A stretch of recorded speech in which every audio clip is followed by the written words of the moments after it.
All right. Now it's being pushed out to all the folks that come to me. Oh, wow. That's great. Thank you very much. Well, Finish we got getting to you. get you. We got to get you. We got to get you known, pop. You know that. Hey, it's Yeah, Monday nights. Monday exactly. nights is bees all day, Yeah. half the night. Did you? How late did you go Friday night? Friday night I go to 10:30, Okay. and then the thing with StreamYard is the folks who are on the StreamYard, like me, like if you turned StreamYard off, I would still be here. We could actually talk. We call it the green room in the back. Ah, In okay. the back, that's where we get down to hey Kathy and all that and that kind of stuff. Hey Darren. Um, Darren, to answer your question, yes, I'm starting at Cornell online in January to get my master beekeeper cert. what are you gonna? What was that, Bob? Bill? Darren had asked a question about when I said I was going to get my master beekeeper cert, Oh, and okay. I'm going to get it from Cornell. I start their classes in January. Okay. Now I'm just getting my papers here. I have a list of that everybody comes in. That's why I know certain people like Icy Mountain, which is Sandy, which I've also visited Sandy out in Western Maryland. And then here's Tar Hill, which is Randy and all that. I keep a list of everybody's names and numbers or numbers, but where they live at a lot of times. That's a good idea. Yeah. So, so how's things down in Virginia there today? We Cool were night. the wife was in the bees today feeding bees, and she said all of them look good. They look strong. I had hives full of bees, so Yeah. can't complain about that. And there's Brad from Canada, the bee man from Faith Apiary. That's Brad from up in Manitoba, Canada. Okay. He's good friends with Ian Steplet. Okay. So, yeah, today I was in. Well, actually, I've been in bees Saturday afternoon and Sunday morning and Let's see, today's what, Monday, Sunday Yep. morning, Sunday evening, and then this morning. So I started out Saturday afternoon pulling April strips and getting all that done. And I I found a dead out that was just a bunch of robber bees in there, which they had cleaned that little nuke out. And then there was another hive there that was blowing. Bee numbers were okay, but they just didn't look quite right. So I investigated that. There wasn't any queen, no brood, and all that kind of stuff. And so it looked like to me that possibly it was starting of a laying workers or something in there. Uh, And they were starting to build the comb, the cells up a little bit. yep. So I said, okay, I don't see anything else, that's even related to having a decent beehive. So I went ahead and I went through all the combs and basically took the bees and I actually hit the bottom board with the box and they were all on the bottom board. So I just walked them over there to the edge of the grass and the blacktop in front of the hives and shook them out on the ground, let them find their new home. Yeah. And and then of course the other one was totally robbed out and they were all robber bees. And so that's what I did Saturday afternoon. I did check I got a hive here. Put out a video. You had a dud queen in it because it was a queen that wasn't laying. I got rid of her. Went and bought another queen from the Eastern Shore. She had been in there. She got released. She was laying eggs. I seen her a week or two ago. Went back in there this week and was just kind of checking. I was going to pull the April strips, of course, and check and see whether or not she was how well she was laying and stuff like that. So I found, I'll say, 4 frames of brood. I mean, nice big cat patches and larvae on her, older larvae around on the outer sides, the edges of that, but no queen. And then on top of that, I found about a dozen young queen cells that are on the face Mm. of the frame. So I'm like, okay, what's doing? I said, this is, emergency cells or whatever you want to call them. So I finally took the time. I guess it was what I did Sunday morning. Went through that whole frame by frame by frame. There was no queens. They either offed her or something. Got rid of her. And Yes. This year has been hard on queens. well, it's kind of late in the season, and Yeah. I was trying to keep that production hive up and running for next spring, but it didn't work. Hey, Todd. Todd's from Loma Vista Bees. He's from California and Fresno. Oh, okay. And so anyway, I went through that frame by frame. Um, basically, I took the resource, i.e., the brood. I put it in 2 other hives, and then uh, there was about 10 frames of capped sugar or actually capped honey, I guess is what it was for them for the fall that they had put in there after I had harvested.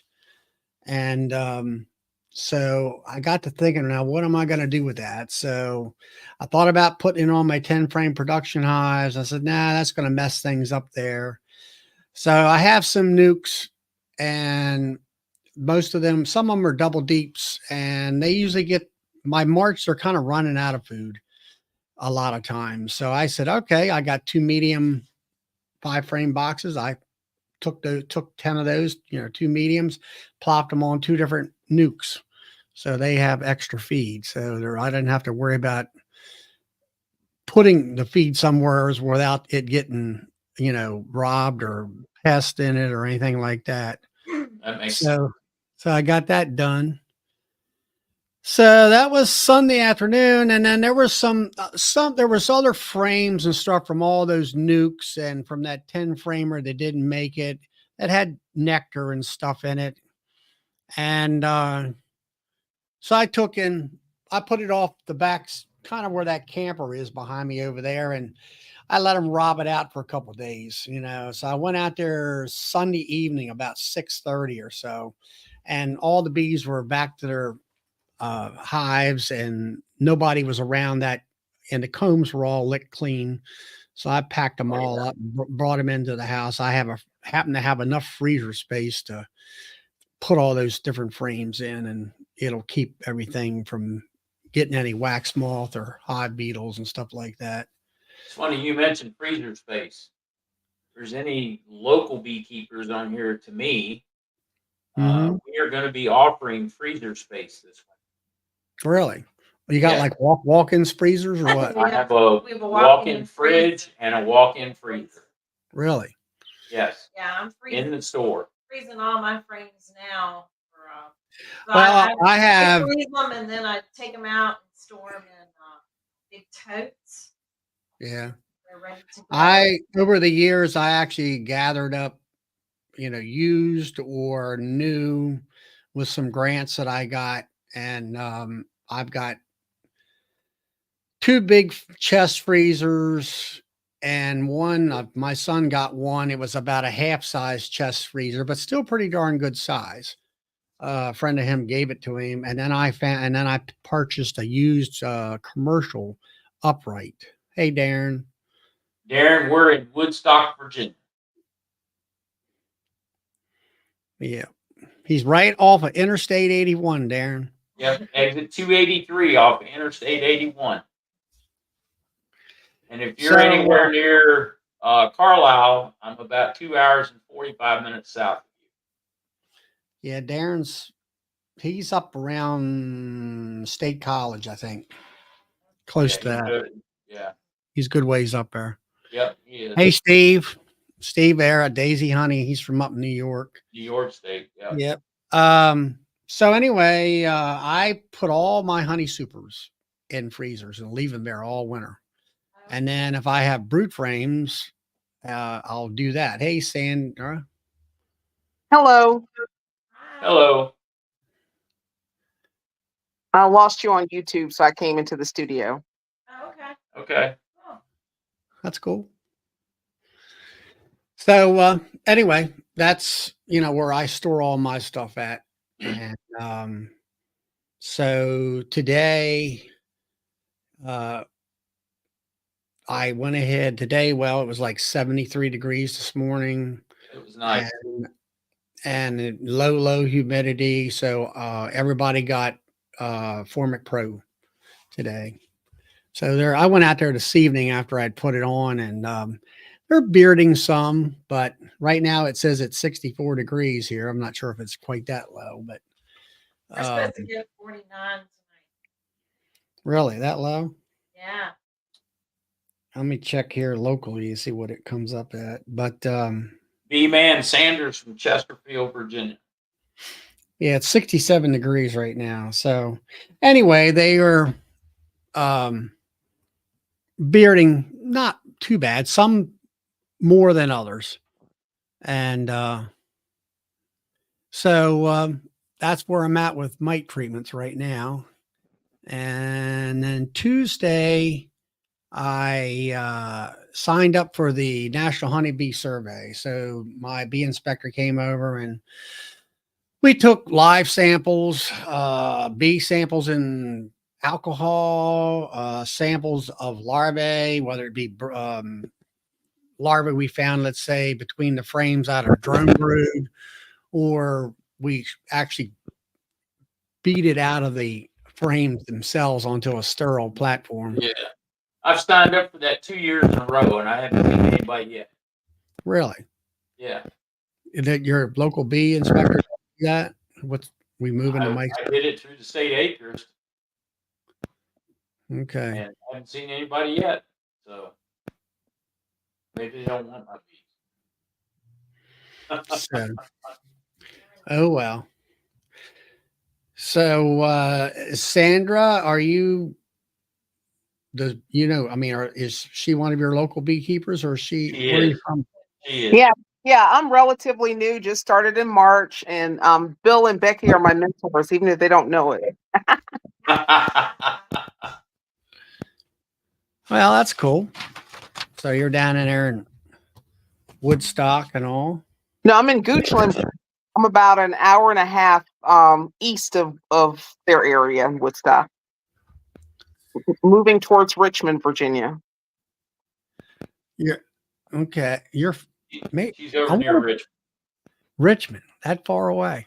Mm-hmm. Well, you got good mentors. You got to follow them, man. Yeah, but I'm sure, aren't there any bee clubs over there next? I'm a member of a club, but I get white glove service when I go to Shenandoah Bee Supply. Okay, well, I will have to say that because I don't know of any bee supply company than Shenandoah Bee that I find out that the owner actually delivers bee supplies to the local. I don't know how far, but actually delivers to the house. And I'll go just about anywhere in the state of Virginia. Yeah, and that's a I lot do of, a lot of traveling. Yeah, I'm the delivery driver also. Nobody does that I know of. Everything is either shipped or you come and get it type of thing. Yeah. And if you have a question, you can just ask Bill. Yeah, we've got like one of my suppliers up north there, or locally, that I help out. He gets the same thing. He gets questions and answers and stuff. Or if I got a question, I call him sometimes and they get some ideas about it, but and all that.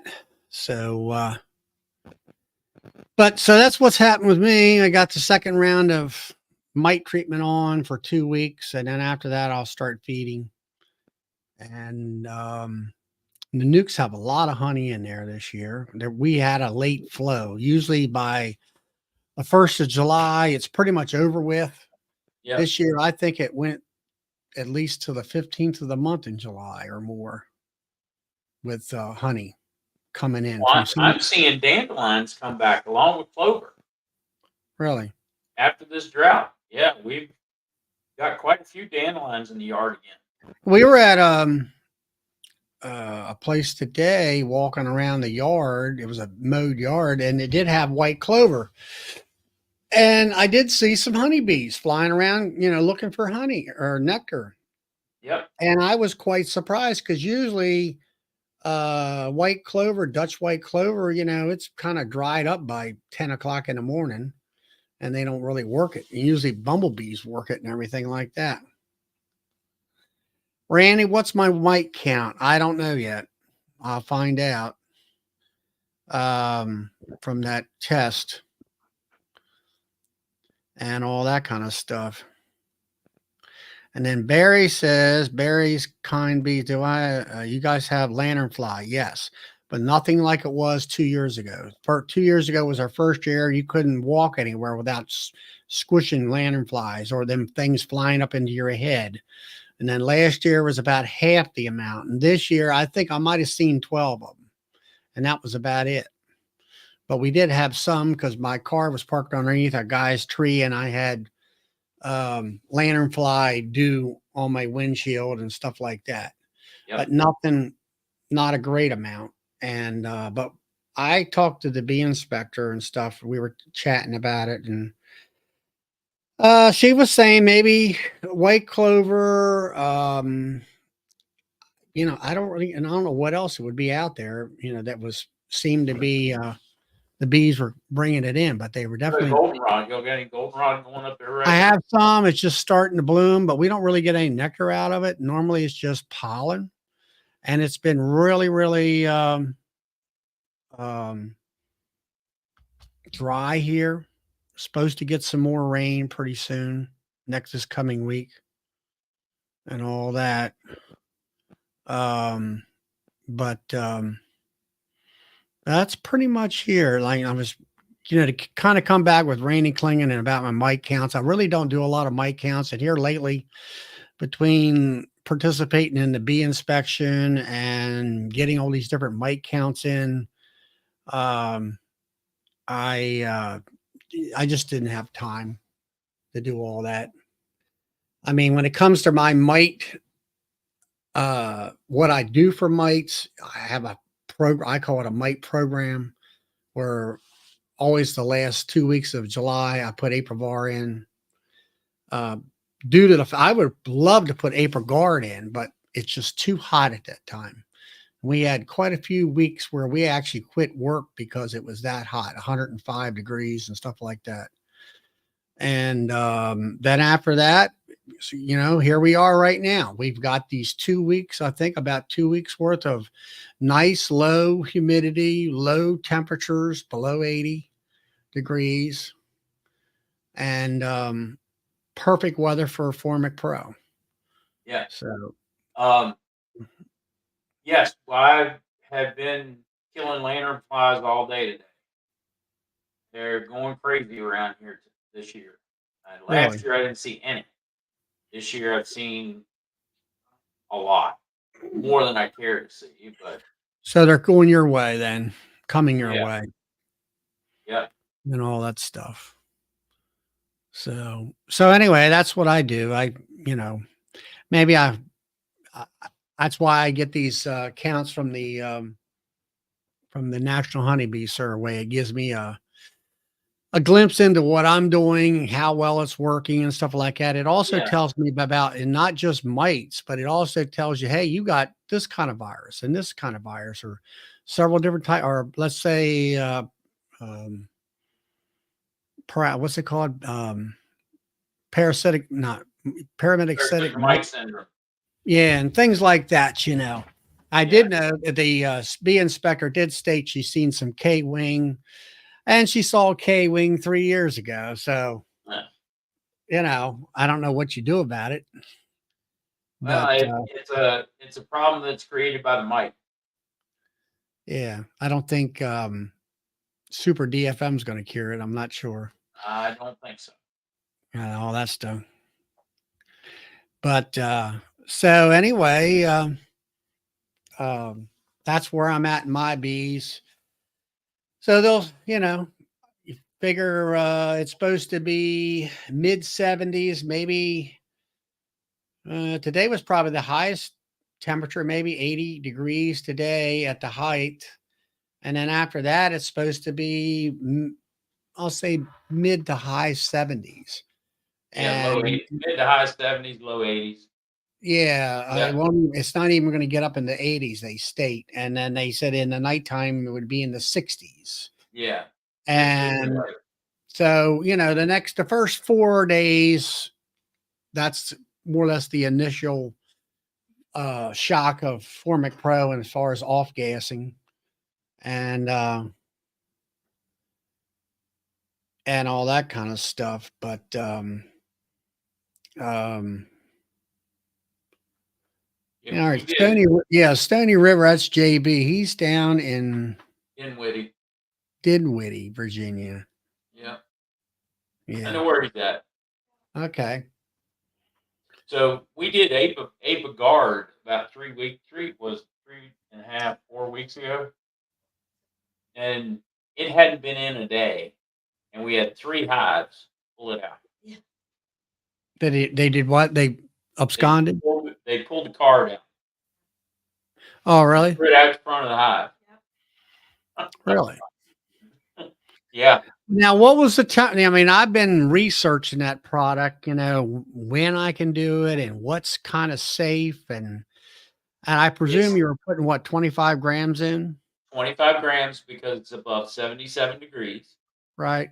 And the upper temperature limit on the thermometer is 105, not what it feels like. Well, that might be, when I hear that, it's like, then I also hear when I listen to Bob Bidding saying, I wouldn't put it in the hive over 95 degrees at all. True. But And we did it. It was at the height of the heat, and we hadn't treated since spring. So we needed to get our next treatment in. And we did it. And 3 of my obnoxious hives just pulled the card out and threw it on the ground. Like, what are you putting that in here for?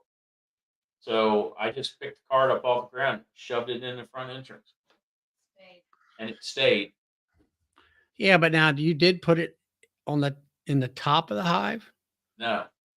You put it on the top of the brood. Yeah, that's what I'm getting at is you had a brood box and then you put they pulled it out. And they put that on top of the brood frames and then they pulled it down through the frames. Yep. Now. And shoved it out the front door. So I just shoved it back in the front door because I didn't have a suit on. Right. When I picked it up, I just shoved it in the front. Hey, Matt. Yeah, I'm just concerned whether or not do you think you'll be killing any of your queens with that stuff, or what's your experience with that stuff? Have you had a lot of experience with it? We used it last year. We used it last year too, and I've used it before in the past. As long as you do it per the directions that are written on the package, it does not seem to affect queens because they're already in a brood break when you use it. Right. So using it in that brood break, she's not laying, so she's not running all over the place laying eggs. So it doesn't seem to affect her. But our mite counts go from 3 or 4 to 0 immediately. Right. And they stay that way until we treat in the fall. Bring up Matt Morris Homestead there, if you would. This is the typical mistake. Matt's up there around Buffalo, New York. So he said that, he did Formic and he said, hey, my I've lost, it killed my queen, basically. He was looking for a queen. What should I do? So now he went back in, and guess what? He found his green dotted queen. Ah, So, Matt, the main thing you want to take from that is that when you put formic in or Apricot, especially Apricot, it's a well-known fact that it will shut the queen down mhm. for, I'll say, a week or two at least. Yep, that's why we And put in a brood break. don't panic, but Matt's he's new and Yeah. all, but he's one of the new beekeepers that's really trying. That's why we like him. Well, at And least if he's putting forth the effort to be a good beekeeper, because I was reading a statistic the other day, half of the 27 million hives, it was either in Virginia or in the United States, half of those hives are improperly managed. Because there are beekeepers that want to be organic, which that's their choice. There's beekeepers that don't believe in treating. And the beekeepers that don't believe in treating are the beekeepers that kill bees. yeah, Because and I will have to say, when I first started, there was a lot of treatment-free folks out there, and I'm hearing less and less of them. They've either quit or, got tired of losing their bees, or they've started using more organic treatments. Um, yeah, that's a good point you brought up, Charlie. Organic treatments. Let's talk about organic treatment. well, there was, if I was what I was leading into there, Robin Underwood, who's up from Penn State, she has a what do you call it, a video about this, and also there was an article in American Bee Journal, I believe it was, same article, same thing about her thing, and she had 3 different classifications. She had, treatment free, organic, and something else. I forget what it was, a chemical, I guess, and all that. But go ahead, let me grab a soda, and I'll be back in a second. All right, I'll wait for you to come back. But does anybody else have any thoughts on organic or the 3 different types of treatments?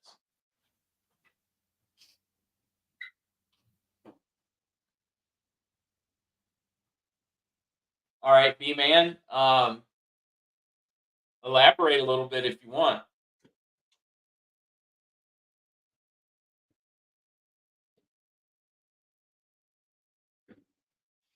Okay, there's one more. There's one more Flower Street.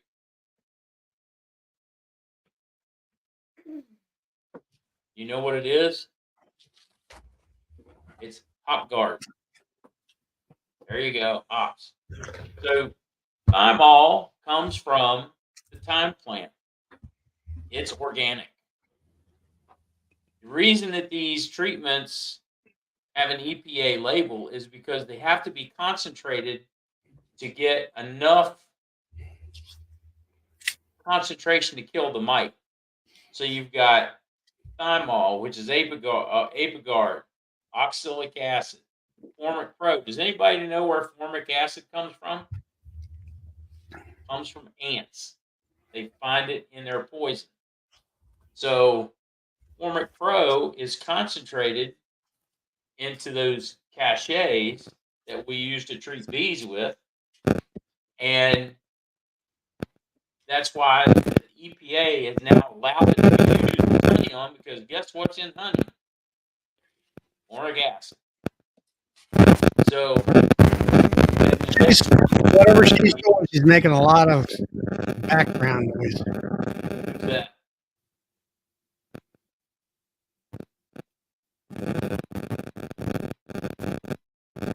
There's got some. It's not bad. It's like scratching.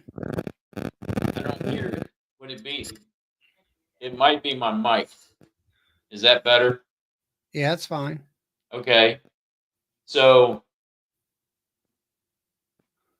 you've got Apigard, you've got Formic Pro, you've got oxalic acid, and the last one is Hop Guard. Out of the 4 organic treatments, Hop Guard is the harshest because the hops plant is highly acidic, and it's just the harshest. I've had that kill queens outright within 2 days. So you can't use it, I can say you can't, but and it's up to you how you use it. But if you don't use it per the EPA directions, you're going to cause problems. Like a lot of people are using oxalic acid incorrectly in an unapproved manner. Check your mic, And Bill. It's still like it's feeding back, or is it a? can I log off of? No, you're good. Now it seems to be fine. Now, Okay. yeah. All right. So Check there's a the lot of connect. people the using plug. oxalic acid. Check the plug in the back or in the just. Okay. How about that? Is that better? Yeah. Yeah, I don't know. It seemed like somebody was like, you know, I don't Somebody's know, got whispering. a mic somewhere. Huh? Somebody's got a hot mic. Well, it ain't me. It's your microphone, but I'm not sure exactly what. Now it's fine. It seems like. Okay. All right. So when they're using oxalic acid, Hold your mic up there's with your hand. All right. Now just go ahead and start talking. See if that works. when you use oxalic acid and you use it in an unapproved manner, I'm going to say it outright. If you do the shock towel method, it leaves a residue in that hive that you can't get out. And I don't know if the shock towel method's been approved in Maryland or not. What is I it? have no idea. Oh, the top tails? No. Yeah. So God bless Randy Oliver. He's worked hard. And if a state apiarist finds you using it in an unapproved manner, the first call they're going to make is the EPA. So you don't want to get the EPA involved in you using a treatment or one of these chemicals in an unapproved manner. So stick to the directions. It's legal to fog it. It's legal to vaporize it. It's legal to dribble it. And that's it right now. There is a new one that came out that was approved in Virginia, Roxanne. Yeah. Bill, do you have a cell phone open mic or something? No. Okay. Nope. Take your mic. Keep your microphone. Yeah, is the phone close to the cable? I know cable should be shielded. So, oh no. How about that? Is that better? Yeah, Is I that think better? so. I don't know. I'm getting. Yeah, it seems to be. Yeah. It just seemed like there's like a scratchy noise or something. But anyway, it seems to be fine right now. So you've got these treatments that you need to. It's a cell phone transmitting. You have another guest, Charlie. There's not been anybody come in on my live other than Sandra, Charlie, and myself. Yeah, guys, the ones who were usually coming to my channel, where it came from me. Actually, this is Bill's live. I just simulcasted it out to my folks that come in. And Bill, if you see the ones with like a little halo, like for the bee man of Faith Apiaries, he's got a little oval there. They're actually viewing you through me, I guess you would call it. Okay. Thank you. Good evening, Jeff. How are you tonight? So then you've got Formic Pro, you've got ApiGuard, and you've got Hop Guard. Those are your 4 organic treatments. Anything else outside of that is a chemical treatment. Now, Viroxan is oxalic acid, but it's in a long-acting form. It's cardboard strips soaked in oxalic acid. The treatment window is 42 to 56 days with it. It's the same as Apivar. But for a larger sideliner beekeeper, it's not cost effective. So it comes in a 60 pack right now, and that's the smallest you can get it, as far as I know. I'm supposed to be getting it when it comes in. It's still in Norfolk, going through customs. So there's a whole container, a couple containers of it down there, going through customs. Hmm. So as soon as we get it, I'll let everybody know.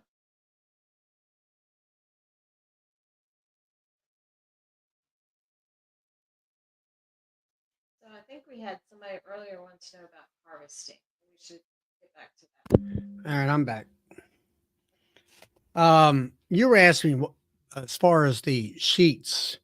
We do have the Verox, which is basically the same idea as Randy. Yeah. Hop guard I've never used. I hear it's messy and It is. it's not all that effective, I don't think. It's pretty harsh. It really is. It's Hop guard is harsh, and it's due to the acid, the amount of acid that's in the hops oil. Right. So, like I say, my main thing is I've been in the last 2 years. It's been Apivar, Formic Pro, and then I do oxalic acid vapor throughout the winter time, at least once or twice a month, if it's 45 degrees. This past year, I think, let's see, January, I was at Nobby. That was the weekend it was 45 degrees. And so they didn't get treated for January, but they got treated twice in March or February. Yeah. We're in the beginning of February and at the end of February, just right before March hit. And then after that, I quit and I'm, getting ready for honey season. Yeah. So we try to treat 4 times a year.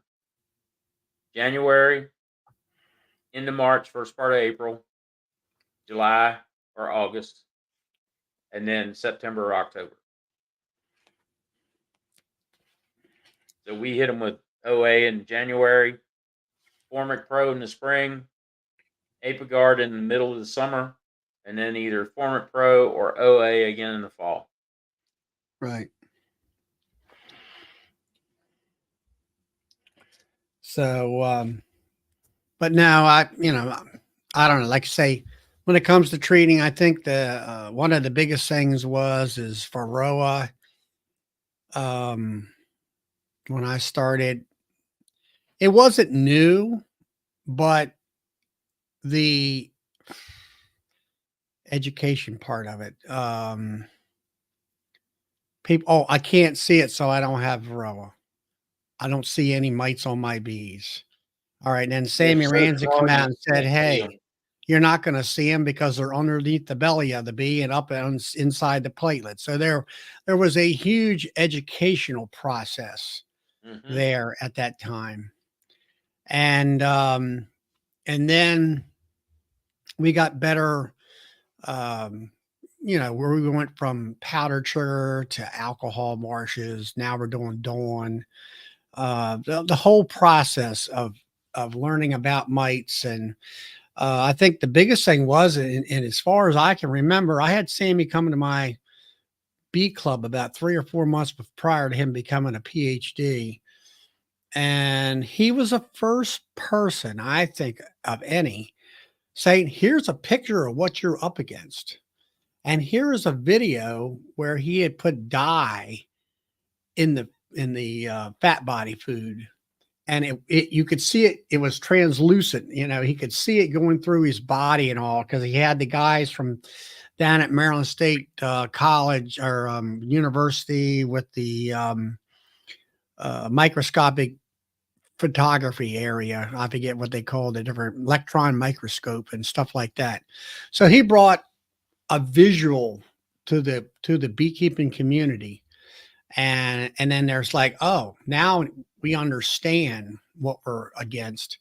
And I think over a period of 10 years or more, our community of beekeepers have been well educated and have a greater understanding of what the problem is so they can take care of it and stuff and that kind of thing and all that. So I think that's one of the reasons why you don't hear as much as treatment free and Yeah, I all. think that is too, because the education's actually gotten better. The epidemiologist at Virginia Tech partnered with several universities last year and this year and got a grant to go around the state of Virginia and give talks about don't let Varroa crash you. And it's the new ways to use oxalic acid. They've now found out that the old oxalic acid treatment regimen doesn't work as well. That oxalic acid is really only effective on the bees when there is no brood on the hive. And it took me a long time to learn that Yeah, because I was doing, it's taken everybody a long time to learn that.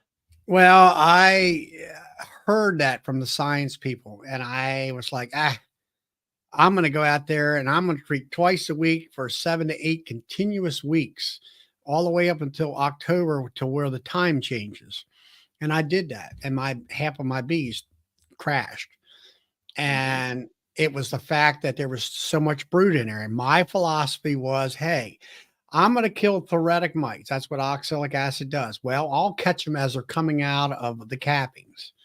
And even though you're doing it every 3 to 4 days apart, you still can't get it done. You never catch that brood cycle. Never catch it just quite right. Yep. So, and it's a lot of work. So that's when I started doing Formic Pro and then understanding that where Formic, I kept looking at, well, back in the day, Mighty Way quick strips. And I'm like, how are you supposed to treat bees when, yeah, well, Darren, actually, Michael's going to be down at your show. he is. Darren, Michael Bush is going to be at the Virginia State Beekeepers Conference, October 25th, 26th, 27th. If you're interested, come on down and see him. So I always kept thinking about Mite Away quick strips or Formic, whatever you want to call it. How you treating the mite, killing mites when half the hive's sticking on the outside of the box? Well, with better education, it's like, hey, Formic is a brood treatment, and oxalic acid is thoracic mites, and form or Apivar is a thoracic mite treatment for 2 brood cycles. See you, Brian. That's Flower Street from out in Colorado. Thanks, Flower Street.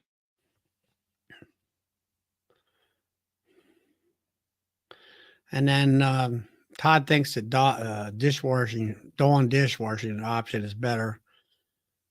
It takes the sticky off of the feet of the bees. Better get a better wash. It could possibly be true. So anyway, I finally figured all that out. And then I finally come to the idea that the science people were right, that less brood in the hive when you're doing oxalic acid is a 98% kill instead of a 50% kill. And so I've done all that the last 2 or 3 years, and I've had a much better mite kill and survivability of it and everything. Yeah. And all that kind of stuff. Hey, Lee. And and all that. So, um, that's what I've been up to. And now, Bill, when you go to your YouTube side and where it says bees all day for your StreamYard link, there you should, if you go to the edge of that, you should have triple dot, 3 dots up the side of it, and then it'll say pin to the top, and that's how you keep it to the top.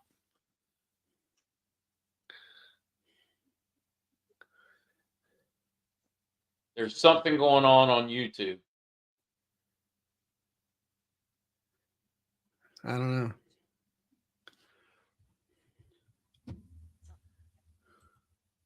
Yeah, we're starting It's over. like starting over on YouTube. Oh, really? Yeah, it's Yeah, starting I over. hear it. So if I close that,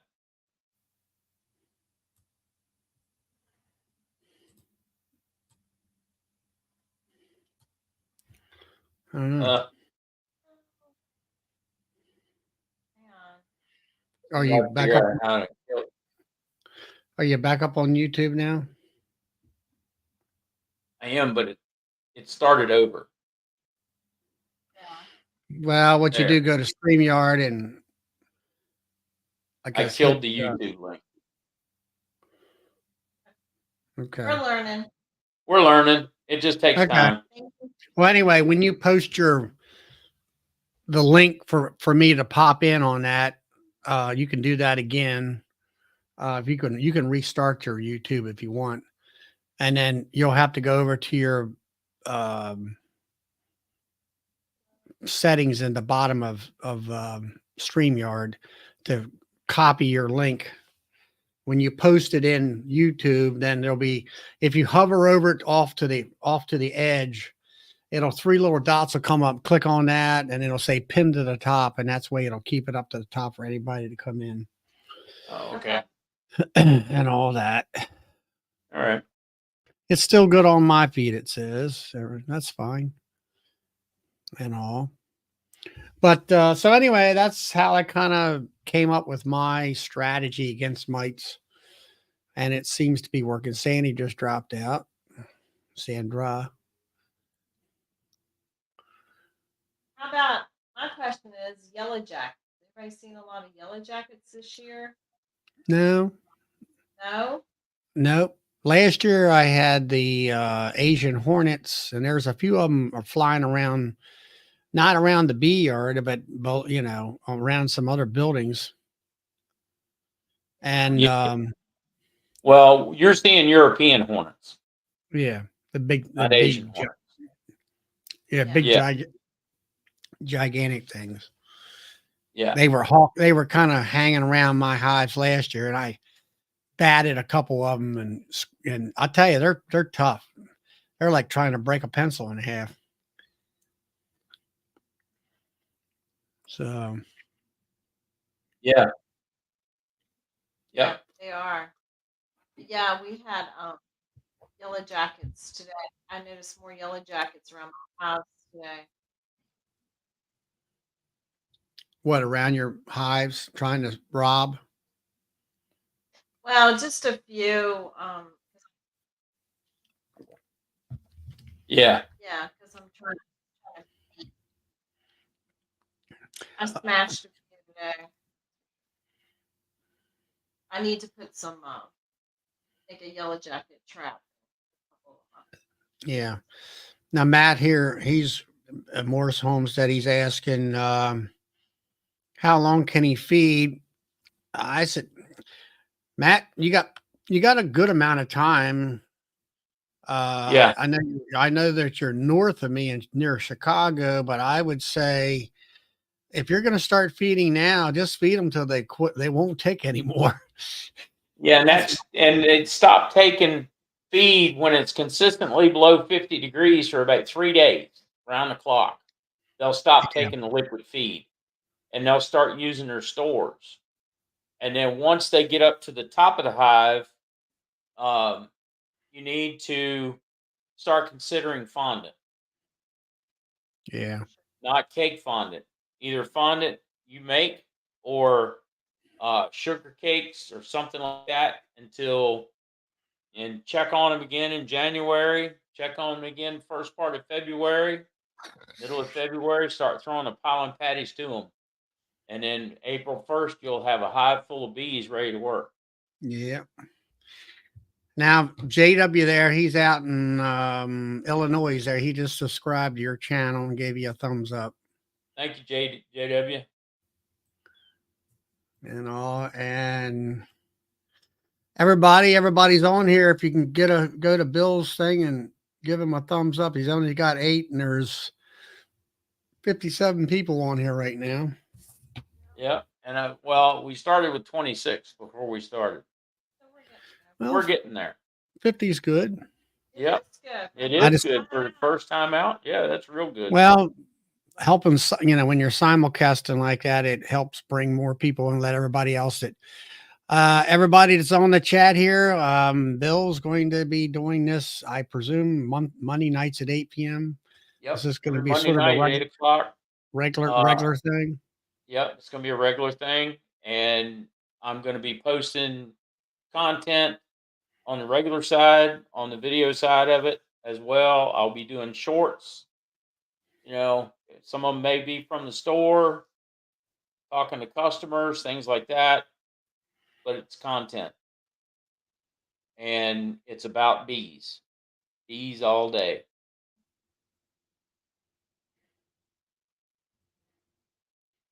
Now, Chris has got a question there.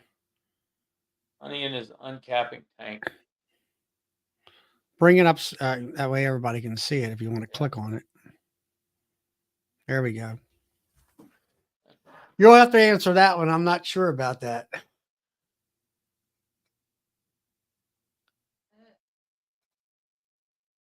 How many did you have? A lot of larvae in there? Because that goes back to, maybe there were wax moth eggs on the frame when you uncapped it and you dropped some in there.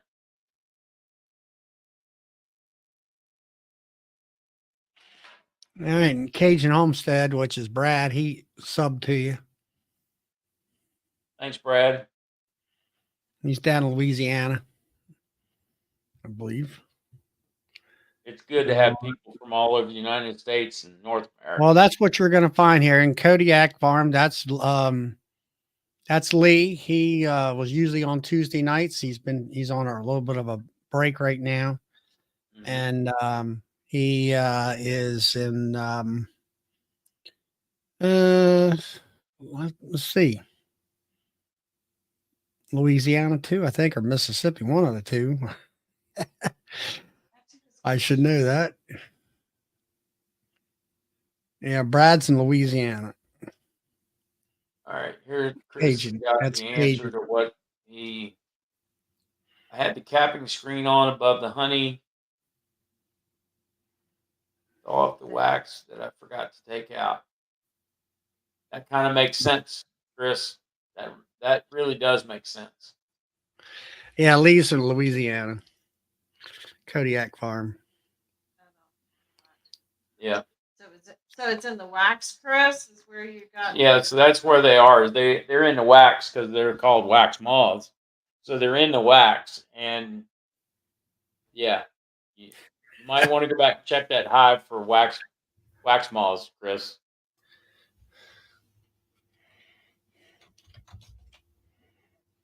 Yeah, that's terrible, Lee.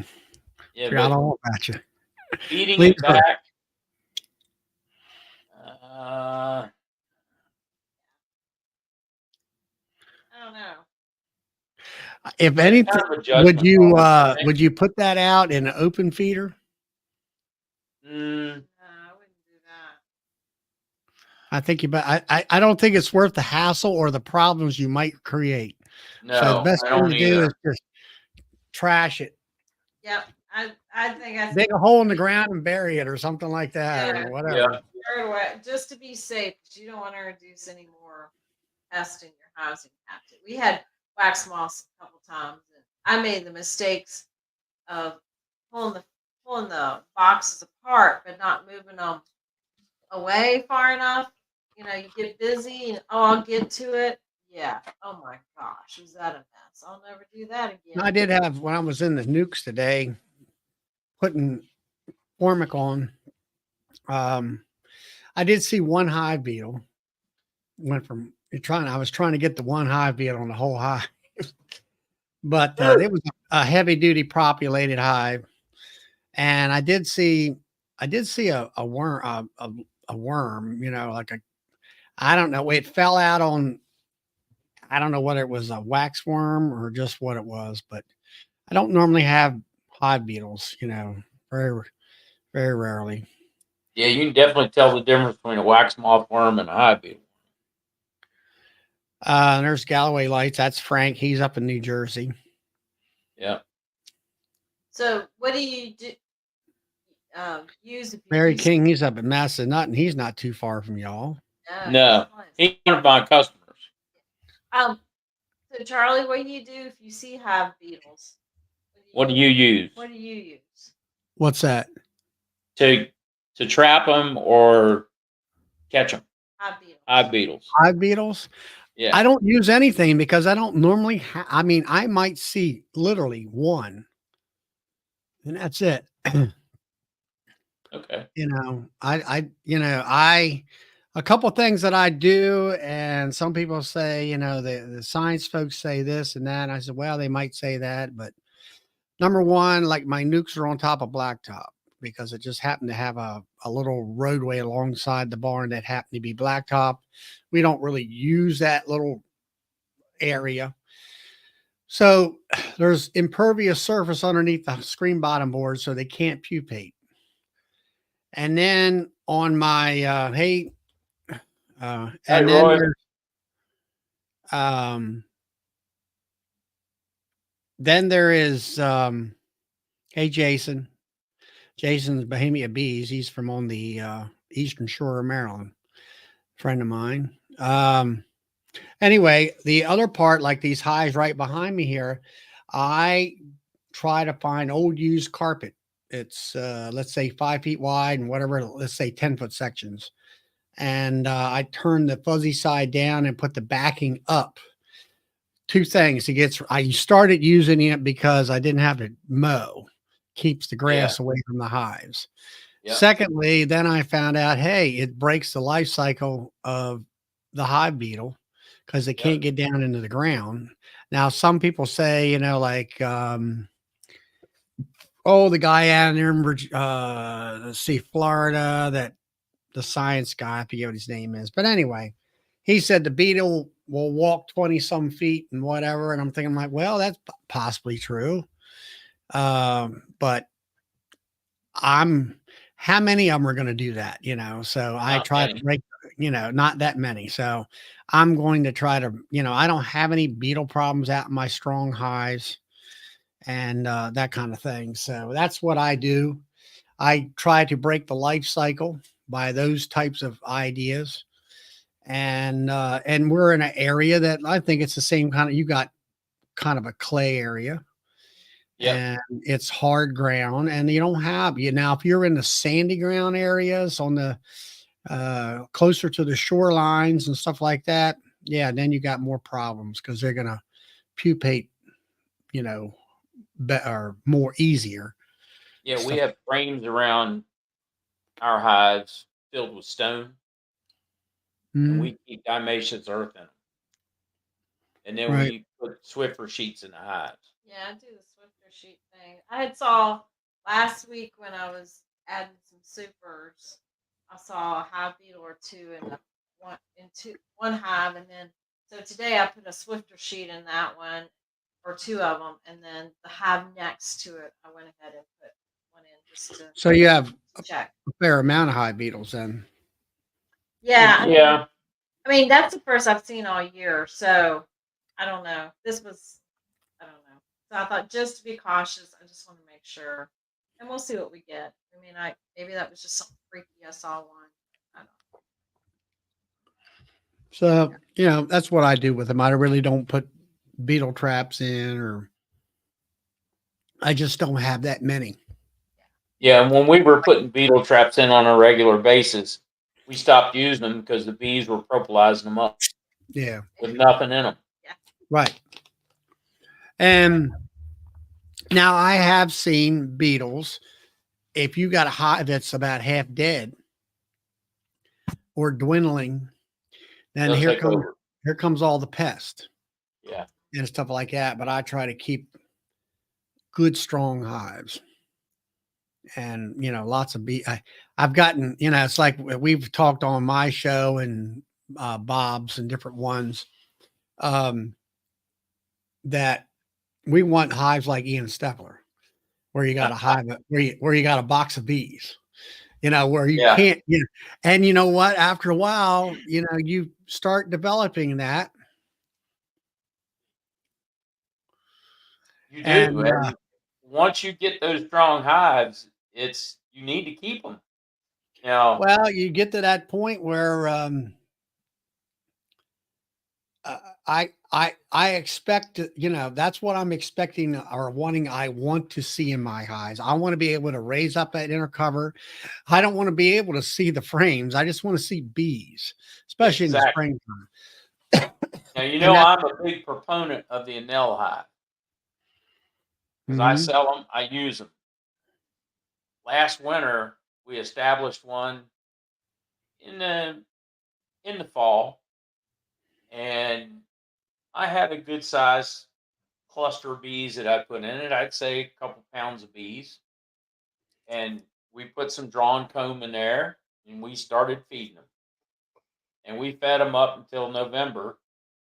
And when we came back in January and checked to see where they were at, I had side to side, top to bottom, nothing but bees.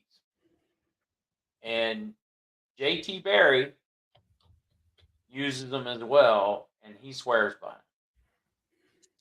And I'm beginning to look at the Enel hive and look at the wooden hives and think, why am I using wood when these are Right. doing so well? Big, and all. I mean, there's pros and cons to both sides of it, Charlie. But Mhm. if you think about it, the Enel hive is like your house. Keeps you warmer in the summer. I mean, cooler in the summer and warmer in the winter with less work. Right. Because wood is cheaper. Bohemian bees. Yeah, that's Jason. Now, Jason, what makes you think wood is cheaper? Because if you buy the kit, the kit is the Enel kit is actually cheaper than wood, depending upon where you get your Now wood from. Jason can't say nothing about wood because he's got those Apimon hives or whatever it's called. Apame hive. Oh yeah, he's got those high dollar bee hotels. And yeah, he also does a lot of he does some pollination and stuff like that too. He has Yeah. pollination trailers and stuff. Yeah, for now, pollination. Yeah, wood is better.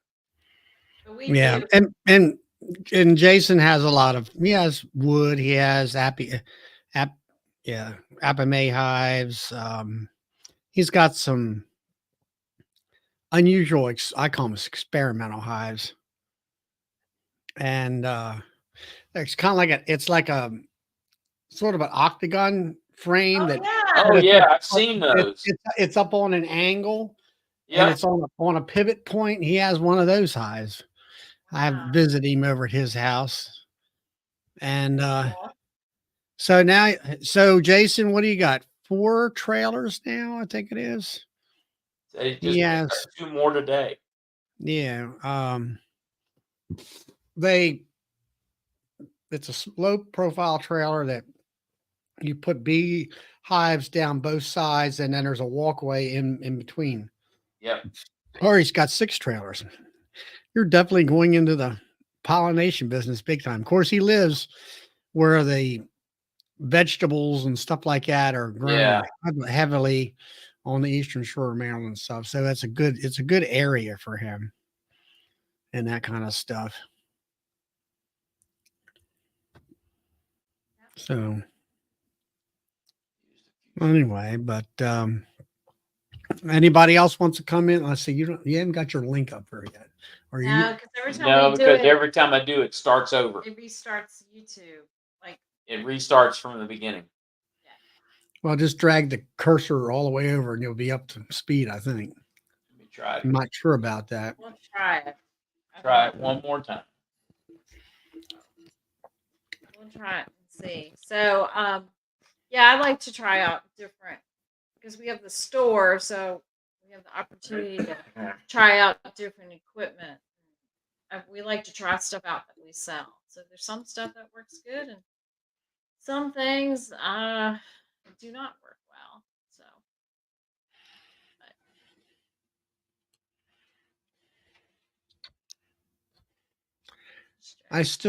I have you on my It is all chat. the way up.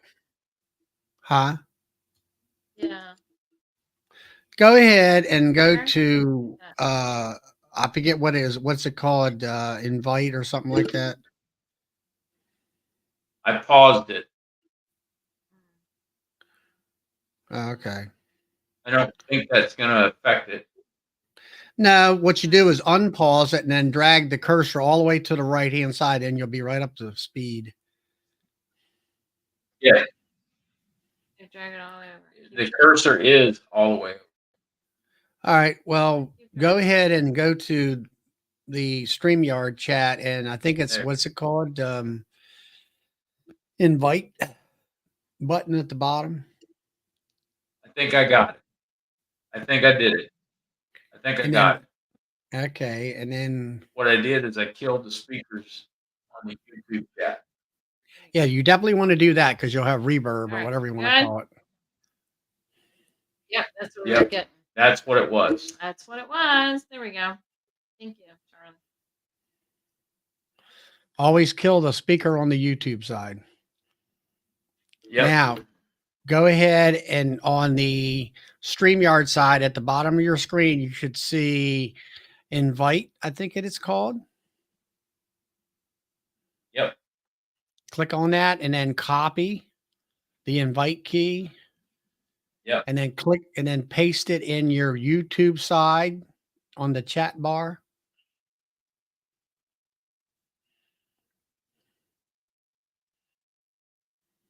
Okay. And then hit send. Then Yep. you and then hit the send, yeah. Yep. All right, there it comes up. Somebody should chat some more.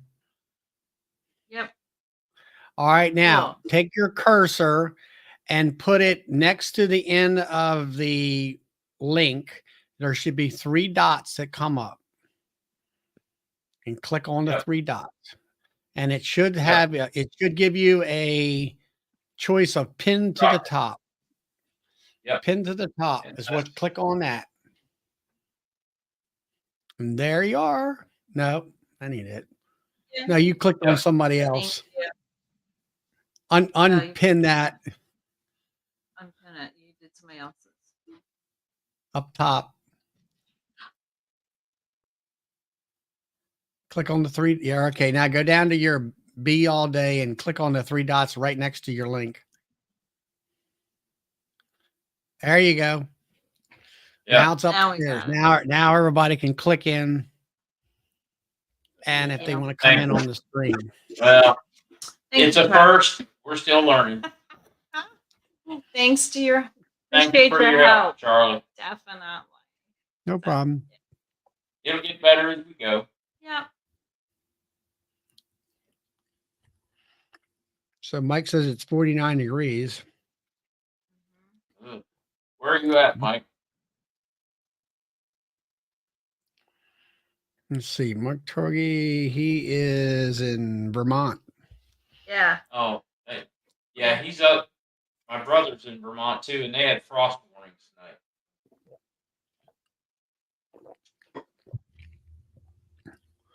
Yep. So you're going to be a vendor at Nobby or the expo. Vendor, and I'm going to also be working with the honey show at Nobby. Are So you my going? wife, Are you training at the honey show?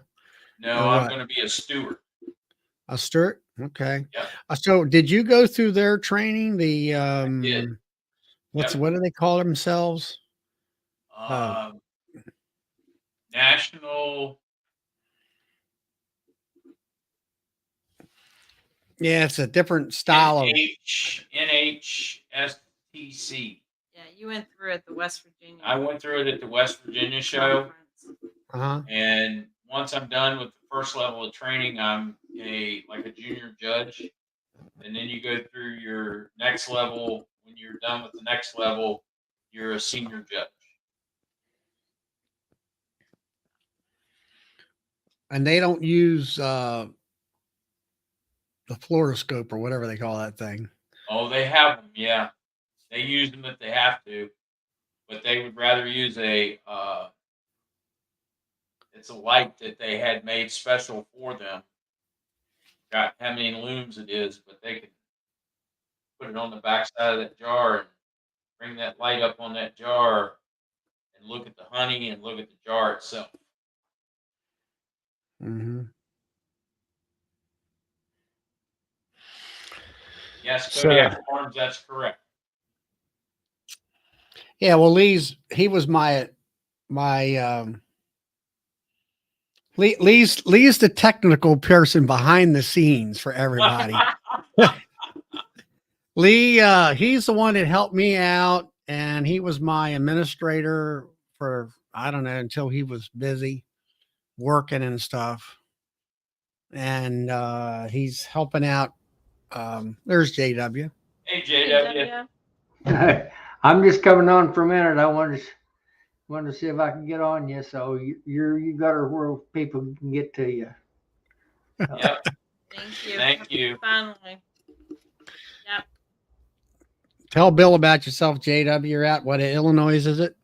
Yeah, I'm in southeastern Illinois. Well, I think I've seen you on Charlie's channel before. yeah. I'm a professional aggravator. I like to get on and aggravate everybody. You're welcome anytime, JW. Yeah. I'm not going to stay long. I just wanted to show you that you had her out there where it works. So I just got in. Thank I'm you. tired. You been working the bees today, JW? Yeah, I'm trying to get lined up. I'm going to heck with these doggone little old honeybees. I'm going to go fishing for a few days. I'm headed for Kentucky Lake tomorrow evening or Wednesday morning. I'll go down. How many hives you got now? What, 50 or so? Yeah, 52 as of today, but I'm going to have to do a little combination work. Right. I won't have so many when I get back. Yeah, JW, he's the big coon hunter out there. Yeah. You're the one that's got their hives in a circle, aren't you? Yeah. Your bee yard? Yeah, some of them, that's my production apiary. I've got a couple others. So, But you what? How many darn coons did you capture out of your bee yard? I caught 35 in 2 weeks. Wow. Live trapped them, and I got all. I was posting it on Facebook. I was hauling them off, and I've got some property in the river bottoms. In fact, that picture you see behind me is some of my river bottom property that I got in trees. And I was hauling them up there, and people were saying, "Kill them, kill them." You know, we're overrun with them, but I don't kill anything but time. Wow. So I used to be a big hunter, and they asked me, "You still hunt?" And I said, "All I do is hunt for a place to sit down. All I kill is time." So. What do you go fishing for? I just primarily crappie fish. I got a couple buddies. We may do a little catfishing too if the crappie don't cooperate. So There you go. two other old men and myself. We're gonna go down That's there and best spend thing a to few do. days and fish. You ought to be about ready to retire, aren't you, JW? You broke up a little bit. I couldn't tell what you said I said you ought to be about ready to retire, aren't you? there. For the fourth time. I'm only 80.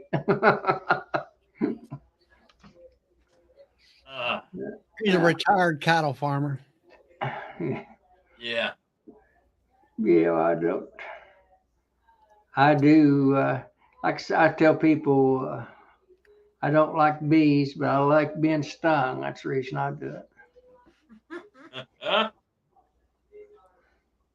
I'm going to pop off here, folks. I just wanted to check out, make sure, let you know that your channel is working where we can get to you if you can get her panned again. So we'll All try you right. next I week. appreciate it, JW. Thank you. Yep. All right. Have a We'll good catch night. you later, JW. All right. You Yeah. come back anytime. Good evening. Good evening.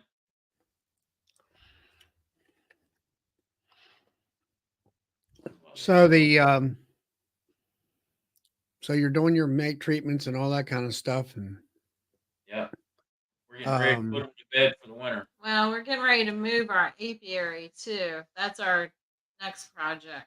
Moving all our hives from one side of the farm to another side of the farm. So are we're you going to wait? planning out our new apiary and trying to make it easier. You know, everything's wide enough that the mower will fit down between it. Because I hate weed eat and designing the layout. You know, that try to keep down grass and hive beetles and all that kind of stuff. So that's our next project.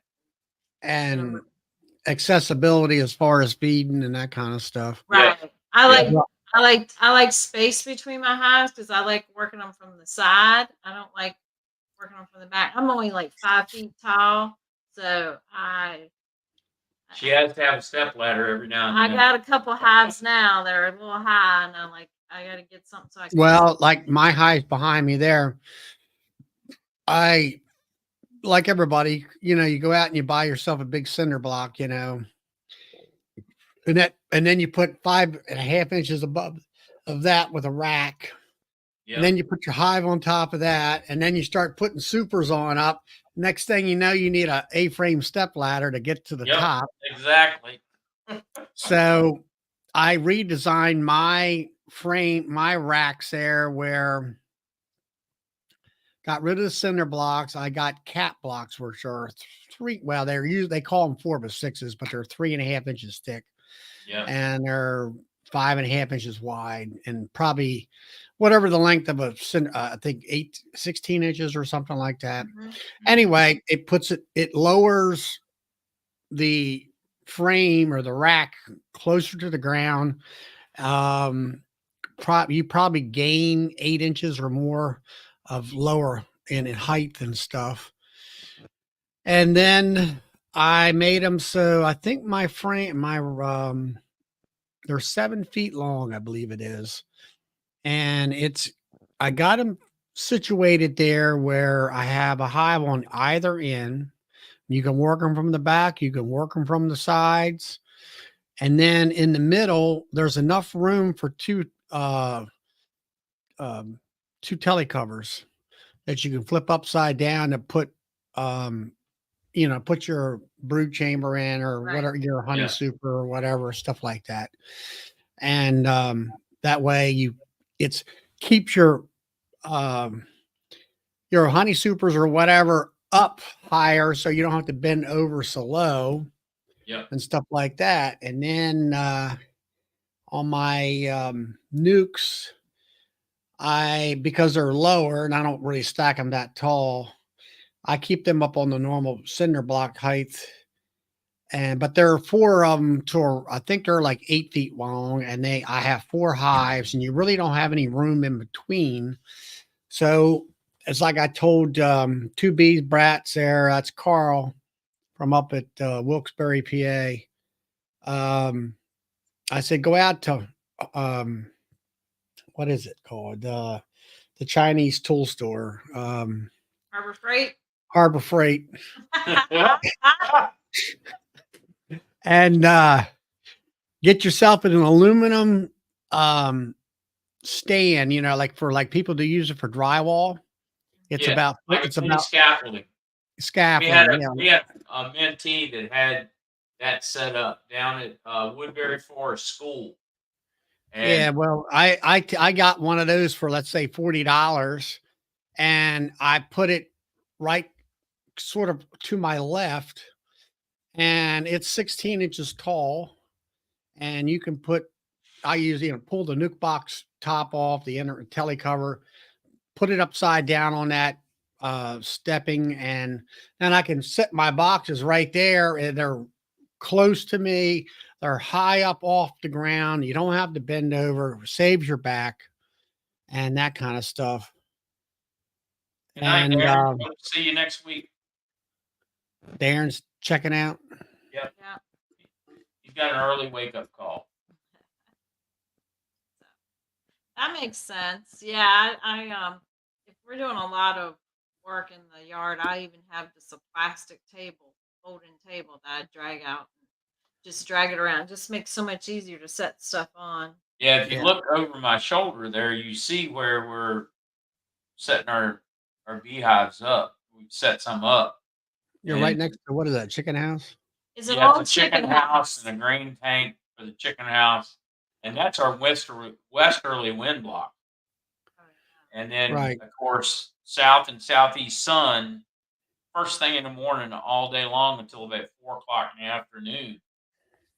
So And that's the one thing with the building's great, but yeah, I need to because the shade starts hitting them about 3 o'clock.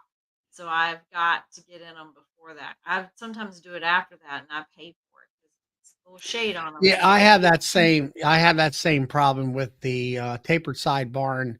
Uh, it's slanted, it's bright, yeah, bright silver.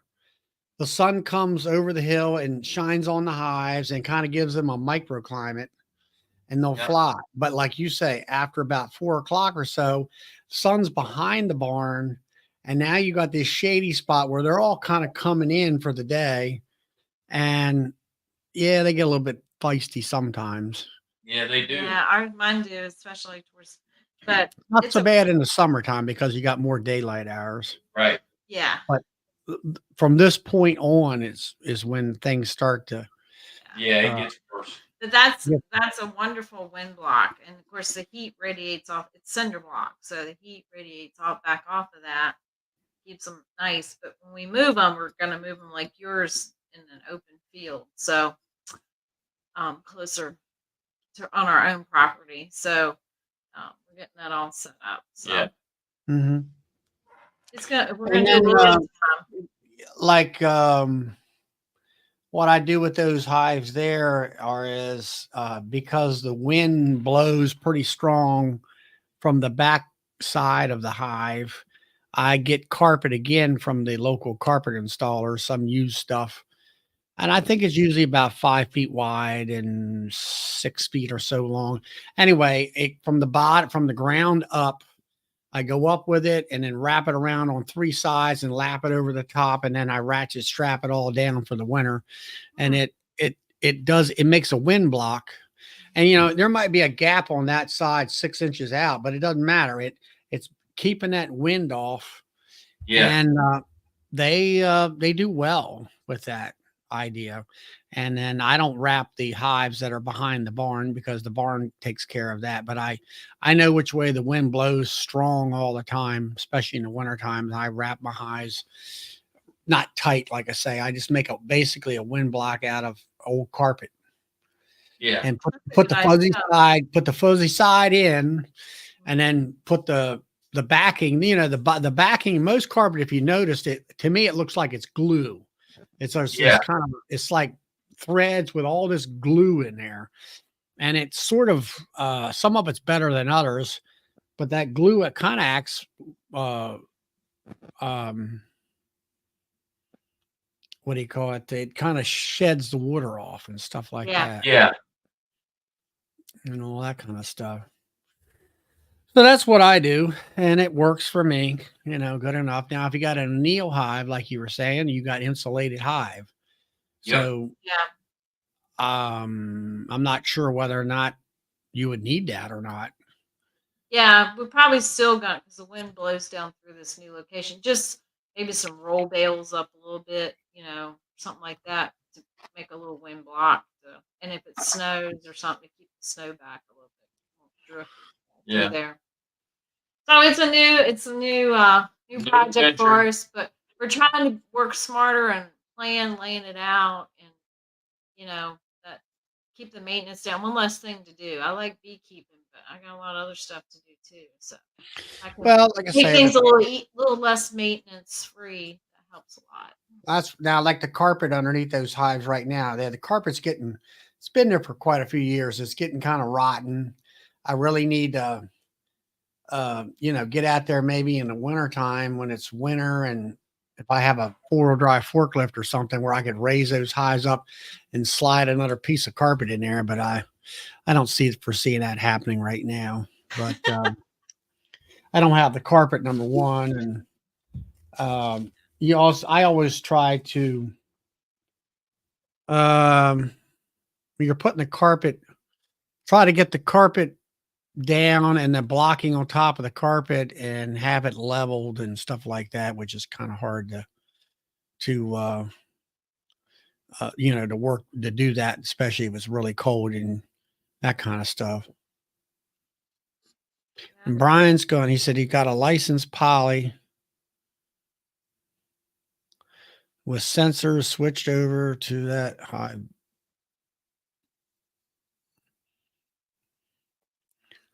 With sensors. You must have, what's it called? The thing that weighs the hive and Yeah. It's the scale. I And had all somebody that. approach me about selling them, and I can't see the beekeepers in the Shenandoah Valley doing that What's that with the sensors or? with Yeah, the sensors and the weight and the scale and it sounds neat. I looked at sounds that. neat.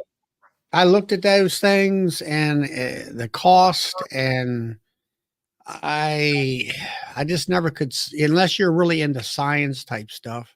Brood miner, thank you, Brian.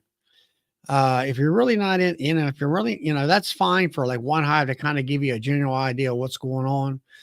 But to me, I had a one guy that, he was translating, I'll call it, the darn waveforms. And I just could not see, I don't know. I just didn't get a whole lot out of it. Yeah, they were And, right beside us at Nobby. Oh yeah, that guy Yeah, was. the guy they were selling them right beside Yeah, us. so they looked interesting. Well, then there was a club in Pennsylvania that bought a bunch of them, and they were talking about them, and they said they had a lot of issues of batteries and moisture getting in there, which I'll say short the battery out or something of that nature. I'm not exactly sure, but I'm going to say electronical problems with it Yeah. and on. Hey, there's Minnesota Mike. Hey, Mike. So anyway, I just never got into that. That's not for me. Yeah, I looked at them and talked to the guy and talked to him about price, and I was like, I don't think anybody will ever buy them. Yeah, they're expensive. Oops, there's our cat. He might jump up on the desk. Sometimes he does. So, but yeah, so that's where I'm at as far as mites and wintering and stuff. I'll be feeding here pretty soon. I got my sugar bought, and I'll start making 40-gallon batches of sugar water and put some Apis biologic in it. There you go. And nectar. yeah, make it nectar out of it. There's a big kitten. Yeah, he's looking for me. He lays in my lap. This is Bubba. He's the guard cat. And so I'll be, like you're talking about getting your hives set up and stuff. Now, how are you feeding those hives? in the I winter have are We have pre-feeding them? frame feeders. right now we're using in-frame feeders. In frame feeders. Yeah, but then now how are you filling your frame feeders? Right now, she's using jugs. it's very labor intensive. A lot of labor. But it's Well, what's that's working like for us. myself. I mean, you can look at some of my videos where I've got a 40-gallon tank with a Yep. diaphragm pump from Tractor Supply, and I hooked it up to my trailer lights, the four little Yep. teeny plugs, and just turn your marker lights on in your truck, and it turns the pump on. Of course, it's got a pressure switch on it. It turns the pump off when it gets built pressure up. And I fill that tank up with sugar water 2 to 1. Now, my 2 to 1 is not quite 2 to 1. I've figured it all out as far as it should be like 300 pounds of sugar to 20 some gallons of water, which will be 40 plus gallons of sugar water. Yep. But the pump is a diaphragm pump and it won't pump it. So I do 250, which is slightly under 2 to 1. It's close enough. And put my Apis Biologic in there. And it comes out at 40 gallons. And which the tank holds all that. And then and then, like you were saying, make that new apiary convenient, where hopefully you can get out there when it's wet and with your pickup truck with your tank in the back of it. And of course, the tank is strapped down with ratchet straps. It's on a pallet, number one, and it's strapped to I have eye hooks connected to the pallet, and I have that tank strapped down to the pallet. And of course, the pallet strapped down to the truck. And You have described exactly the setup that I've got, and minus the generator, because I've got an air compressor on my diaphragm pump, and my generator had to go in the shop, and it's not been picked up yet. Yeah. So what kind of nozzle do you use? Do you use like a gas pump nozzle?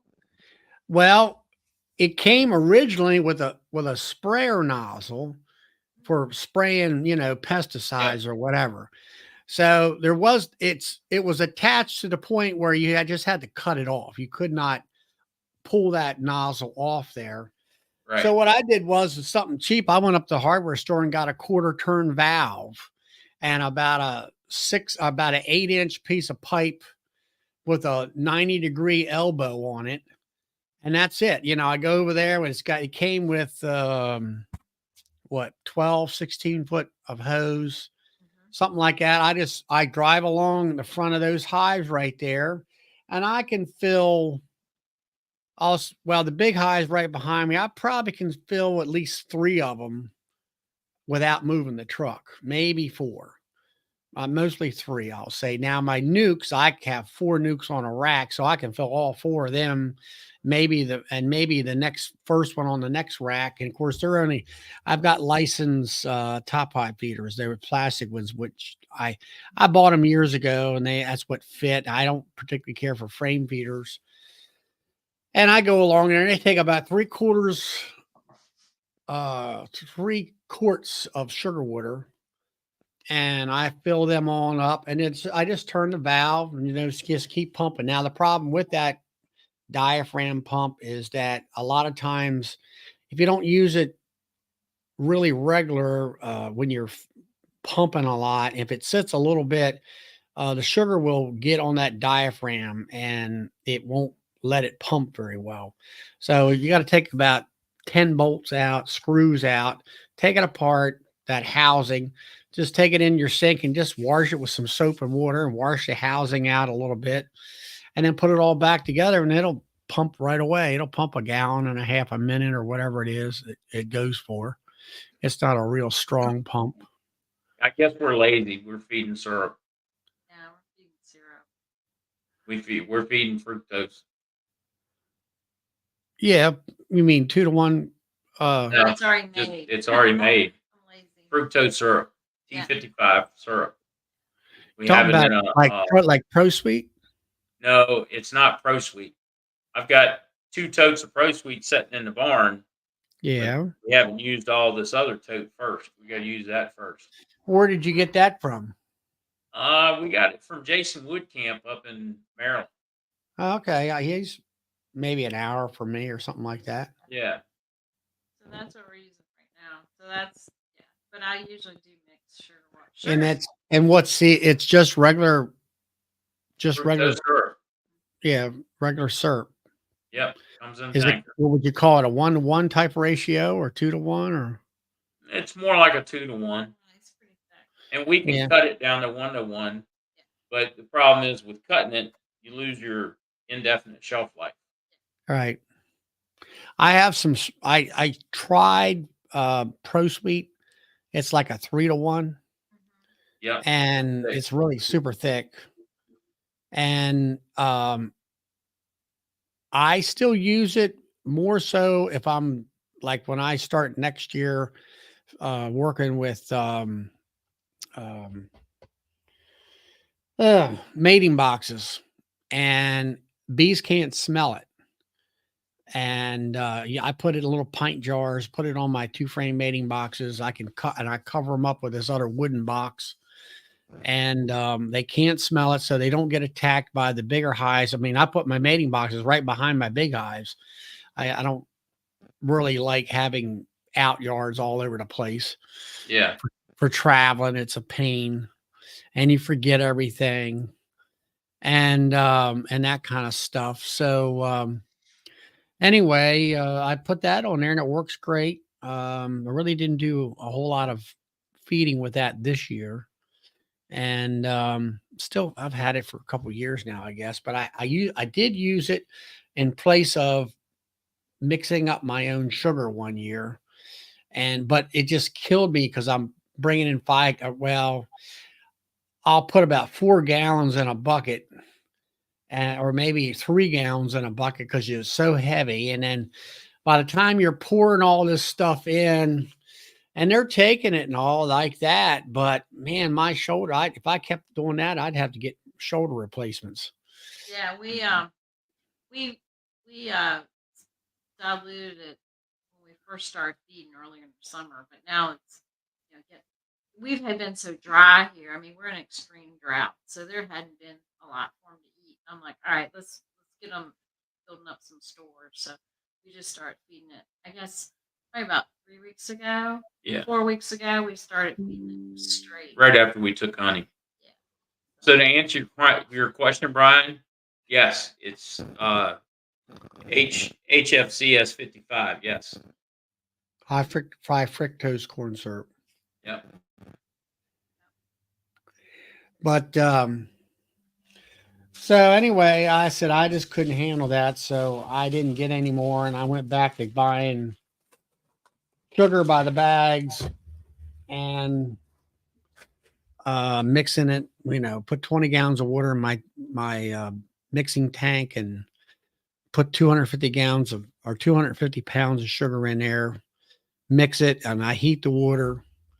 And some people, you say, there's a lot of folks out there that don't do the heating part. I said, well, I understand that, but I started out on a stove in the house, heating it where you can dissolve it, and it looks great, and it stays dissolved for the most part, except for maybe a little bit in your feeders. It might settle out just a little bit if it stays in there at a very long time. And so anyway, I set up a tank with a burner and all that stuff, and it's been working great for, I don't know, the last 4 or 5 years or more. And then I transfer it to the big tank, and then like you say, all I got to do is turn the machine on, and just go out there and pump, and you're done. And that's the way to go. If you got 20 or 30 hives or more, try to make it as easy as possible. Yeah, Just like I bought the Hive lifting machine this year, and I used it today to put the Formic Pro on, and picked up all those top mediums off of there, which are all full of nectar that bees have brought in over the last month. And they're Can I lift them? Yeah, I can lift them by myself. But you do 20 of them suckers, and you're going to be Uh, hurting for the rest of the day. and Hive lifter's worth it, isn't it? Huh? Oh And yeah. Hive lifter's I worth it, isn't it? oh I love it. And I go out there and I got a video in a can right now. I gotta get ready to put it out. I gotta make it up on the edit it and all that stuff. But you go out there and you break the top box apart from the other rest of the hive, then hook your hive lifter up to it and just push down on the handles, the one that I have, and it just it just teeter totters that box right up off of there, and then you just move it out of the way, let it sit there while you're for me today was scraping the top of the box off with getting rid of the burr comb and putting 2 pads down. Then turn around and grab the high lifter, come on over there and just drop it off on there. It just easy, you line up that back edge with the hive and you can pretty much get it almost perfect. Lay it on there, and then you might have to tweak it just a little bit to get the boxes to line up perfectly.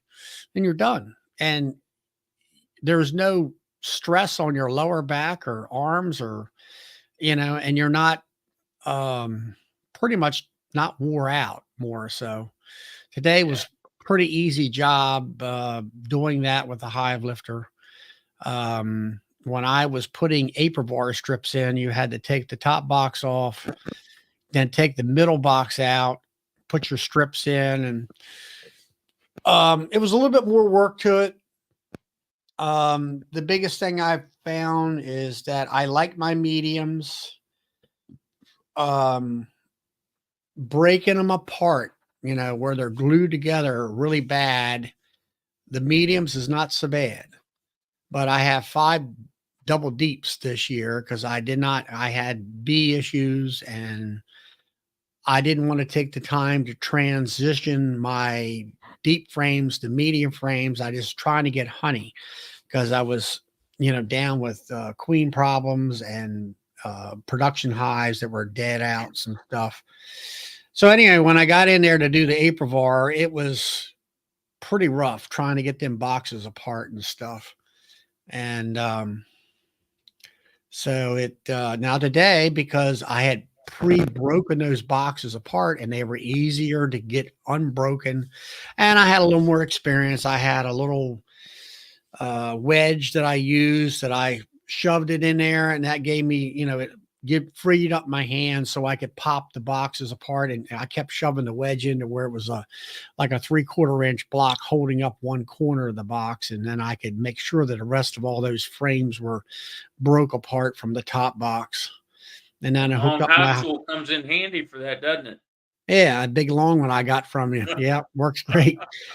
And but putting that stick in there to hold that box up on the one side so I could go in there and do the rest on the other side and use my hand to lift the box up at the same time. But I'm pretty sure next year I've got those 5 highs. I'm going to transition back to mediums. It just I know it's an extra box, an extra 10 frames, but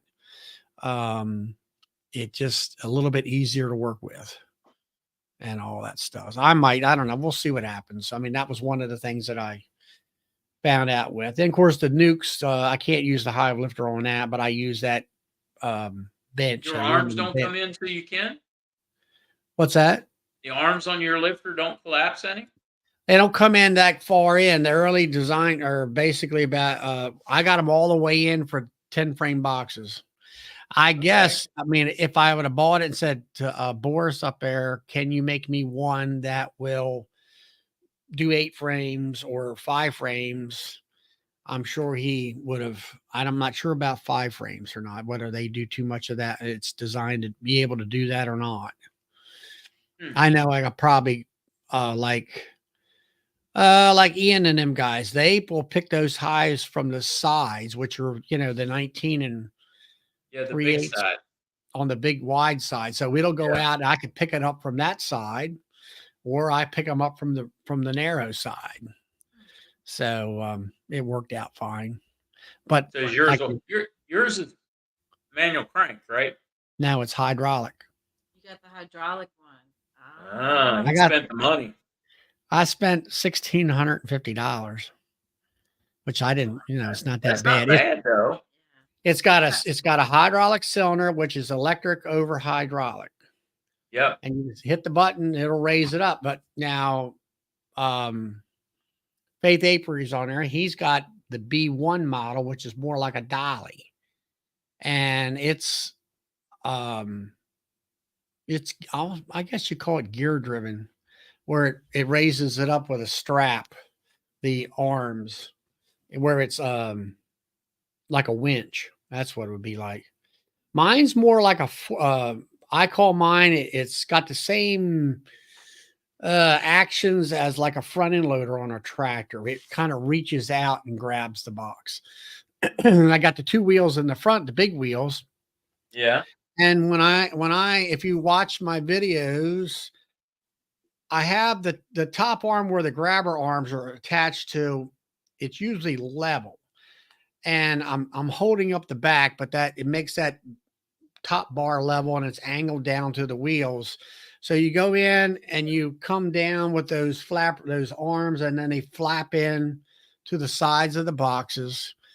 And while it's standing there, it's standing on the 2 front big wheels, and then it's level. The arms are that top arm is level. And if the box is broke apart, all I have to do is push down on my back handles, and it acts like a teeter-totter like that, and it just raises that box right up off of the hive, and then you roll it backwards, and it's sitting on the 2 big wheels and the 2 little wheels, and then it'll be up in the air slightly, and it's balanced to where it just sits there on the 4 wheels, and like sort of like a dolly, and then you can go in and you work your brood chamber, let's say, and what mine does that the B1 model, which is like a dolly, the B1 can only lift from the rear end, or it can lift from the sides, but it can't lift from the front if you have a bottom board with a landing board, because it can't reach. It's got to be like a normal dolly. A normal dolly, when you come up with let's say you want to move boxes, Yeah. like cardboard boxes, you got to get that dolly all the way up right flush with the cardboard boxes before you can tip it back. Yeah. And that's how that B1 model works. Now with mine, it's more like a front end loader. I believe the purple hive and the white hive right there, that I believe was that where the purple hive was sitting, it was rotten on the hive stand, and I made up a new hive stand. I came around late February, early March, when they were still, kind of cold. I screened off the front of the hive. I put strapping around the 3 mediums, hold it all together. And I came in there and grabbed that hive from the middle section, lifted it on up, brought it off of that hive. I put a medium on the ground to set it on, and then went around and grabbed the white hive and just let it sit on the machine. And I did all my work removing the old stand and putting the new stand in, making sure it was level, and then putting the 2 hives back on there all by myself. Probably took about an hour, time I leveled up things and stuff like that.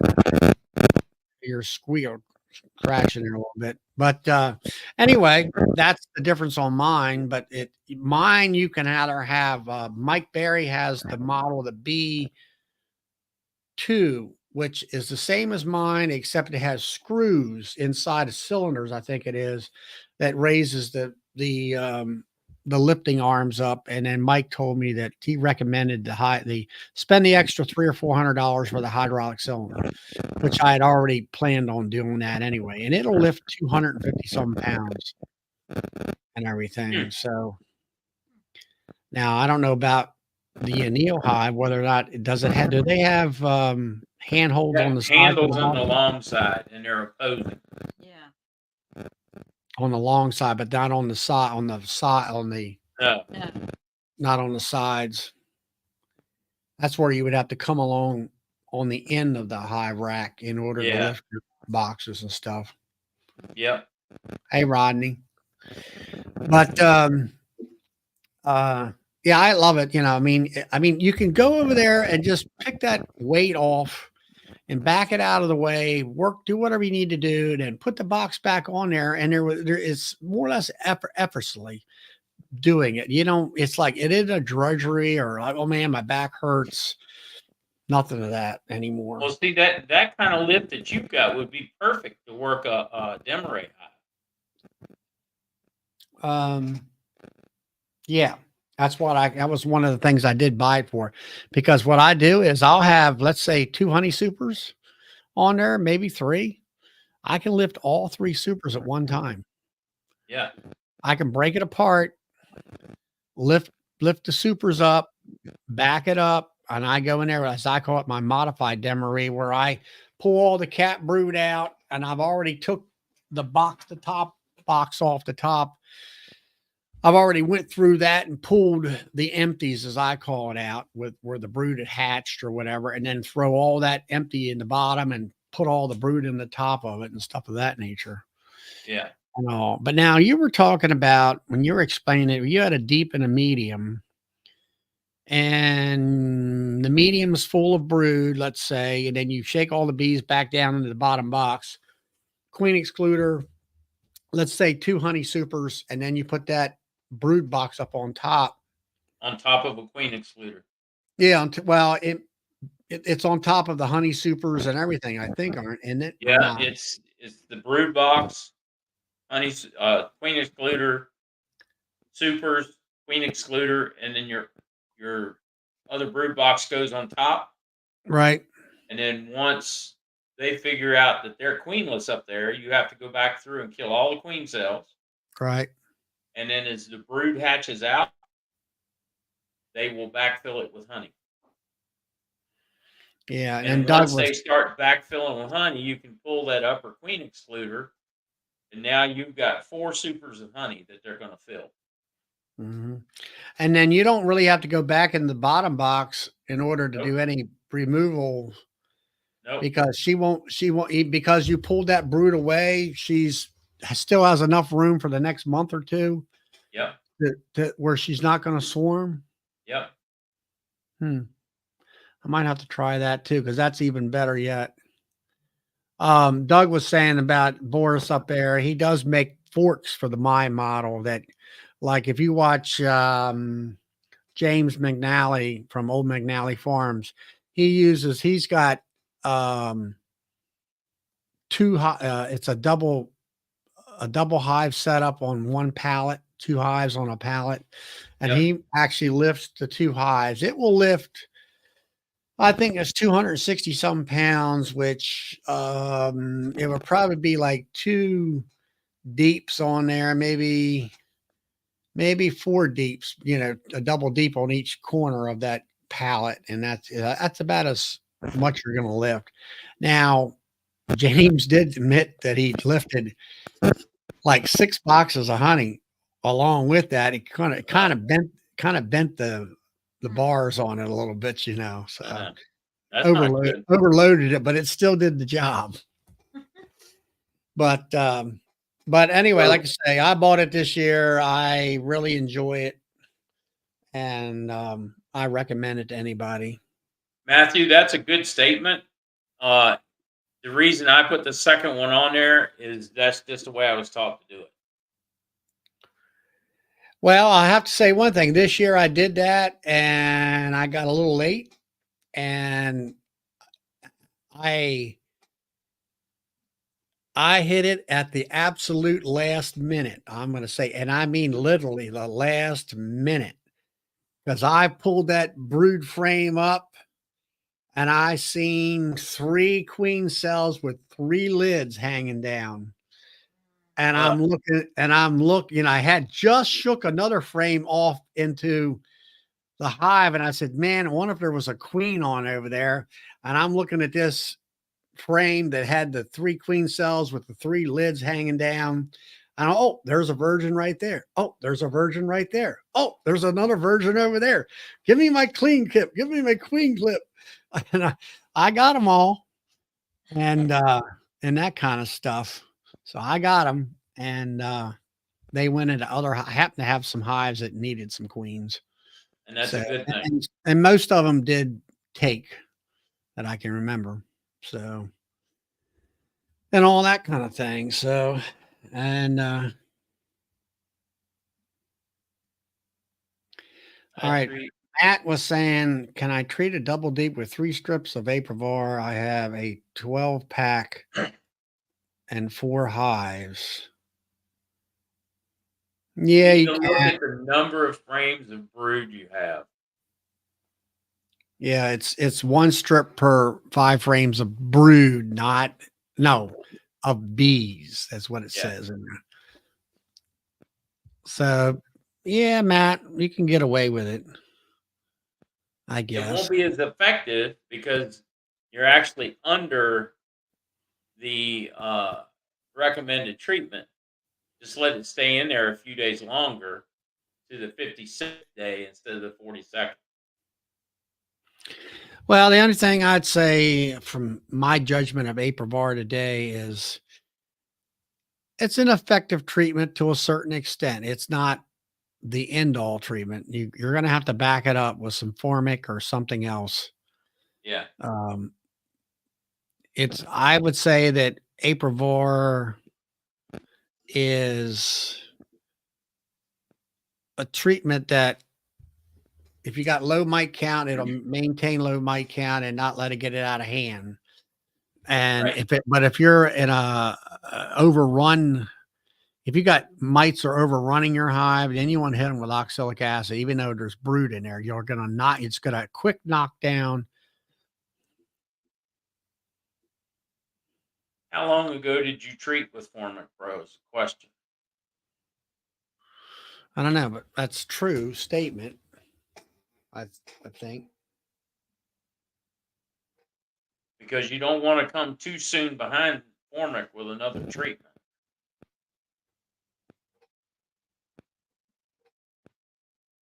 I think they recommend two weeks between.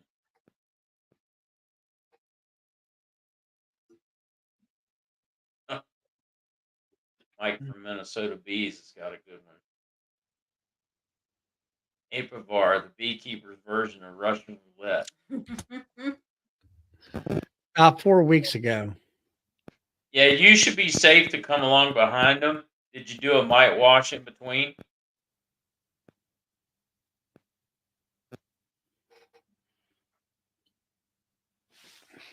Because, Yeah, I would have reversed that myself. I think he would I would probably have done the Apivar first and then the Formic. because of the heat conditions.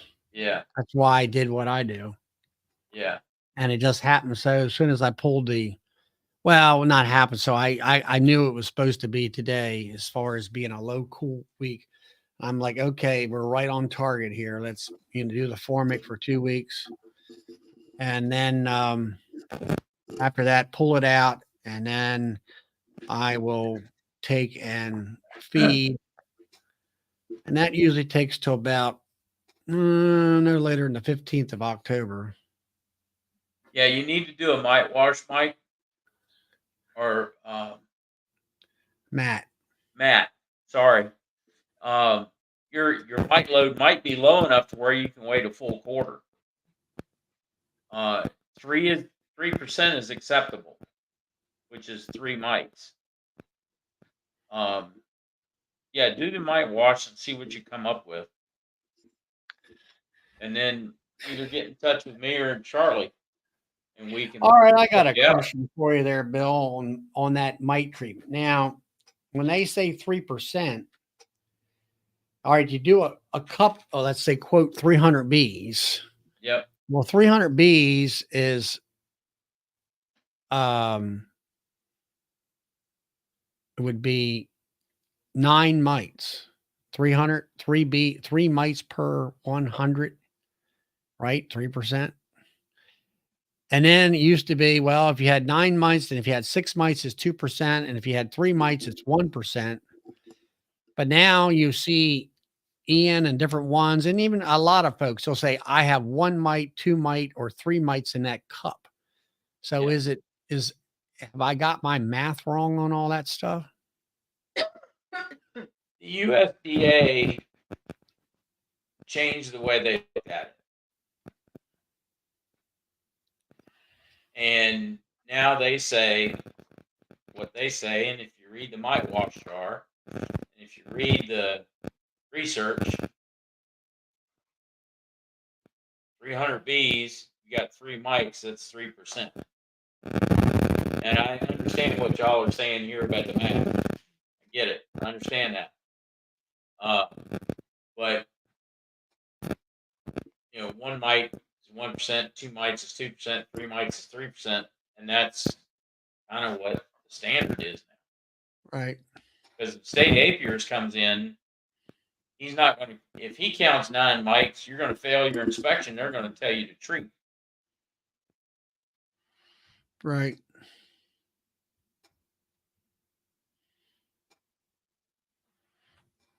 But anyway, I always, it's either 1 mite, 2 mite, or 3 mite in the jar. It seemed like to me from what everybody, when they test and stuff. Yeah. So, but it used to be, oh, if you got 12 mites, oh, you're no problem. When you did a sugar shake when I started, and then every year it got smaller and smaller and smaller and Smaller smaller. and smaller and smaller. The amounts and everything. So, but, it's the way it is. I just, I kind of look at it this way. We all got mites. And, Yep. I think that with me, see you, Jeff. Good night, Jeff. With me treating and doing vapor through the winter time, I think really superly helps. If you can do it at least once a month, you're suppressing those mites and keeping a very low suppressed mite load in your hives. And I used to do it at 48 degrees where they were right on the edge of flying. And then you sort of, if they got the, a couple more degrees, you're at 50. And now everybody wants to come out of the hive.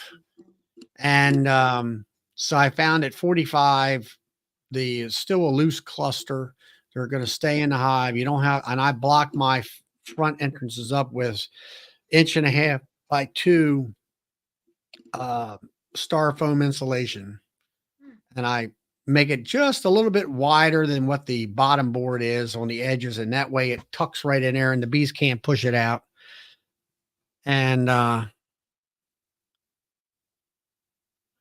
you're going to come around Christmas, Mike. Okay. Well, you could still stop by possibly.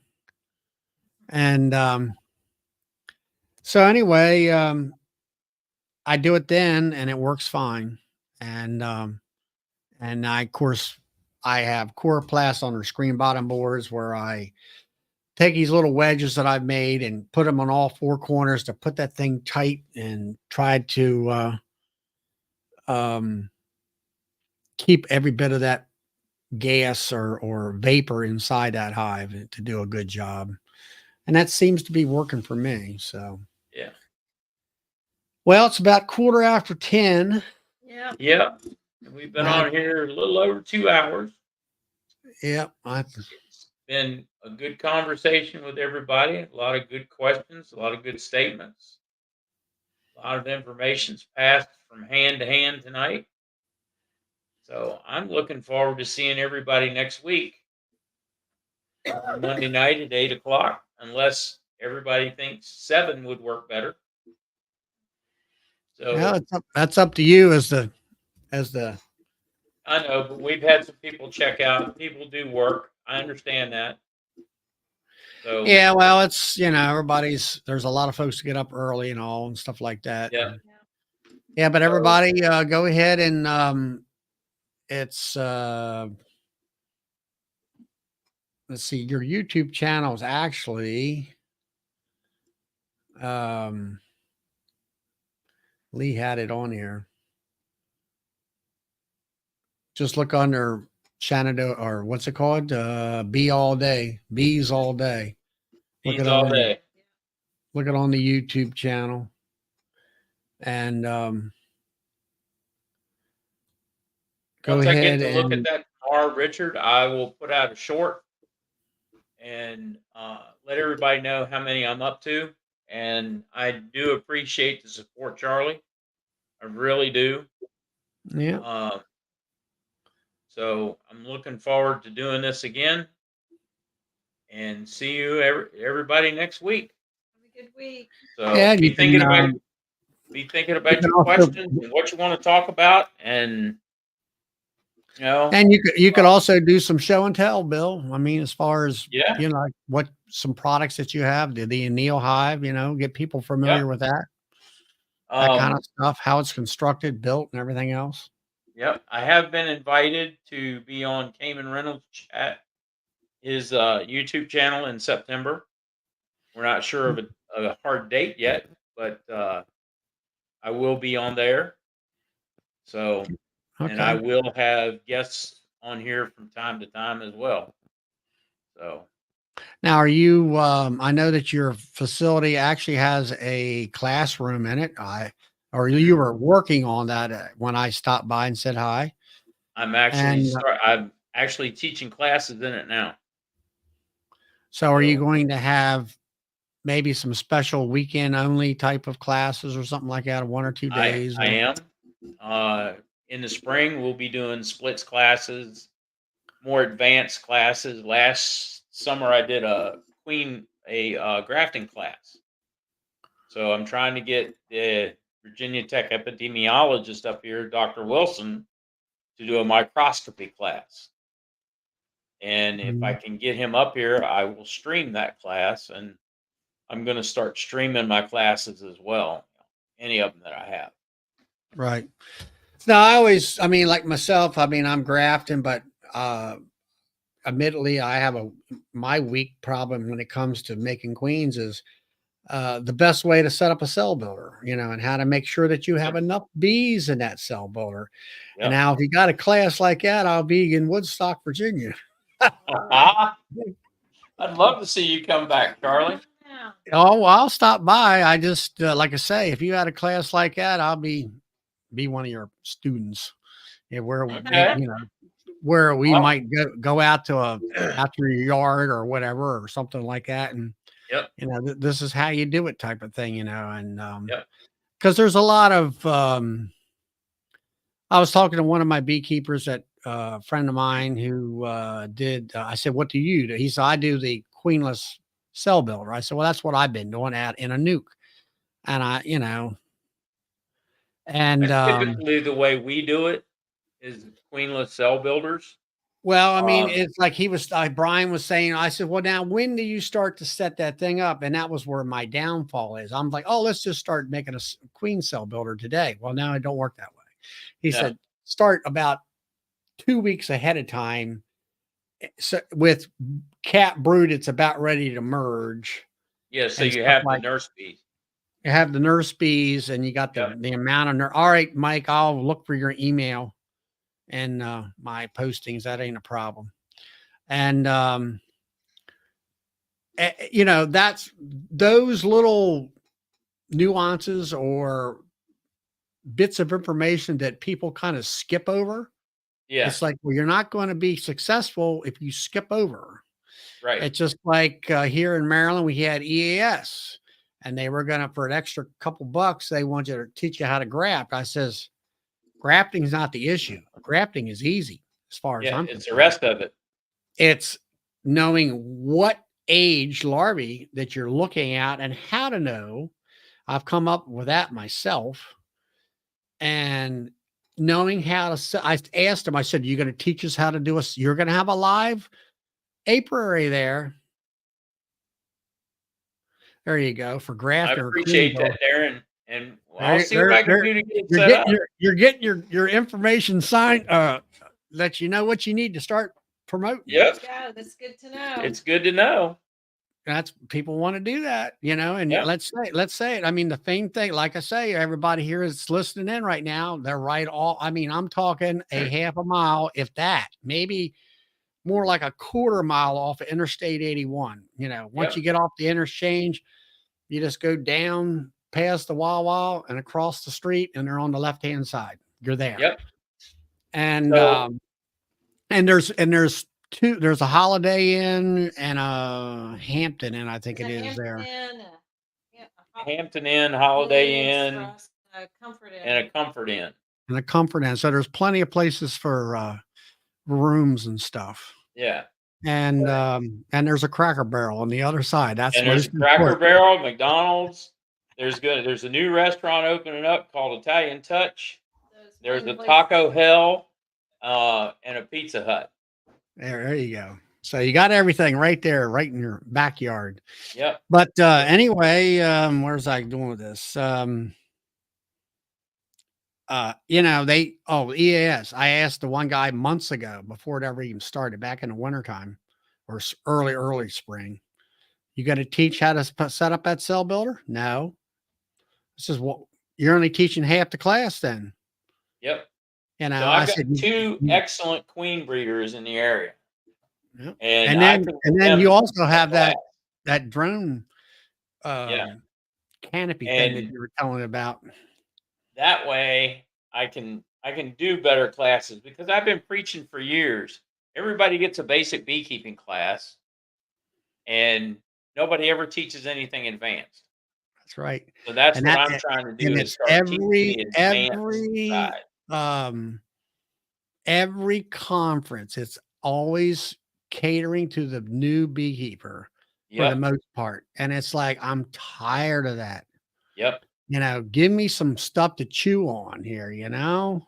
Yep. Give me how to set it up. And I mean, really do some detailed work on how to set it up Yeah. and stuff. But all right, you've seen what Darren wants to come. I'll come, you That's know. two. We'll start making a schedule. I'll start making a schedule up Yeah. You need to start You know, and scheduling. but I start mean- posting it. Well, what I'm driving at is that you could, you know, you want to teach quote advanced stuff and teach the whole class, not half the class. You know, grafting is, you know, I went to Knoxville in 2019 and Kent Williams. I was about 10 minutes in, let's say. And I said, is this all there is to it?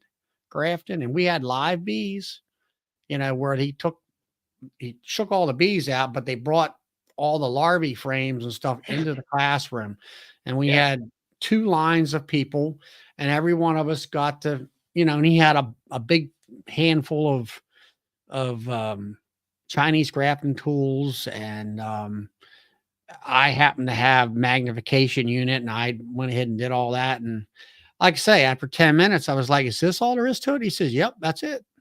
Now he tried to tell us, you know, to try to mark the frame where the eggs are and come back in 2.5 to 3 days.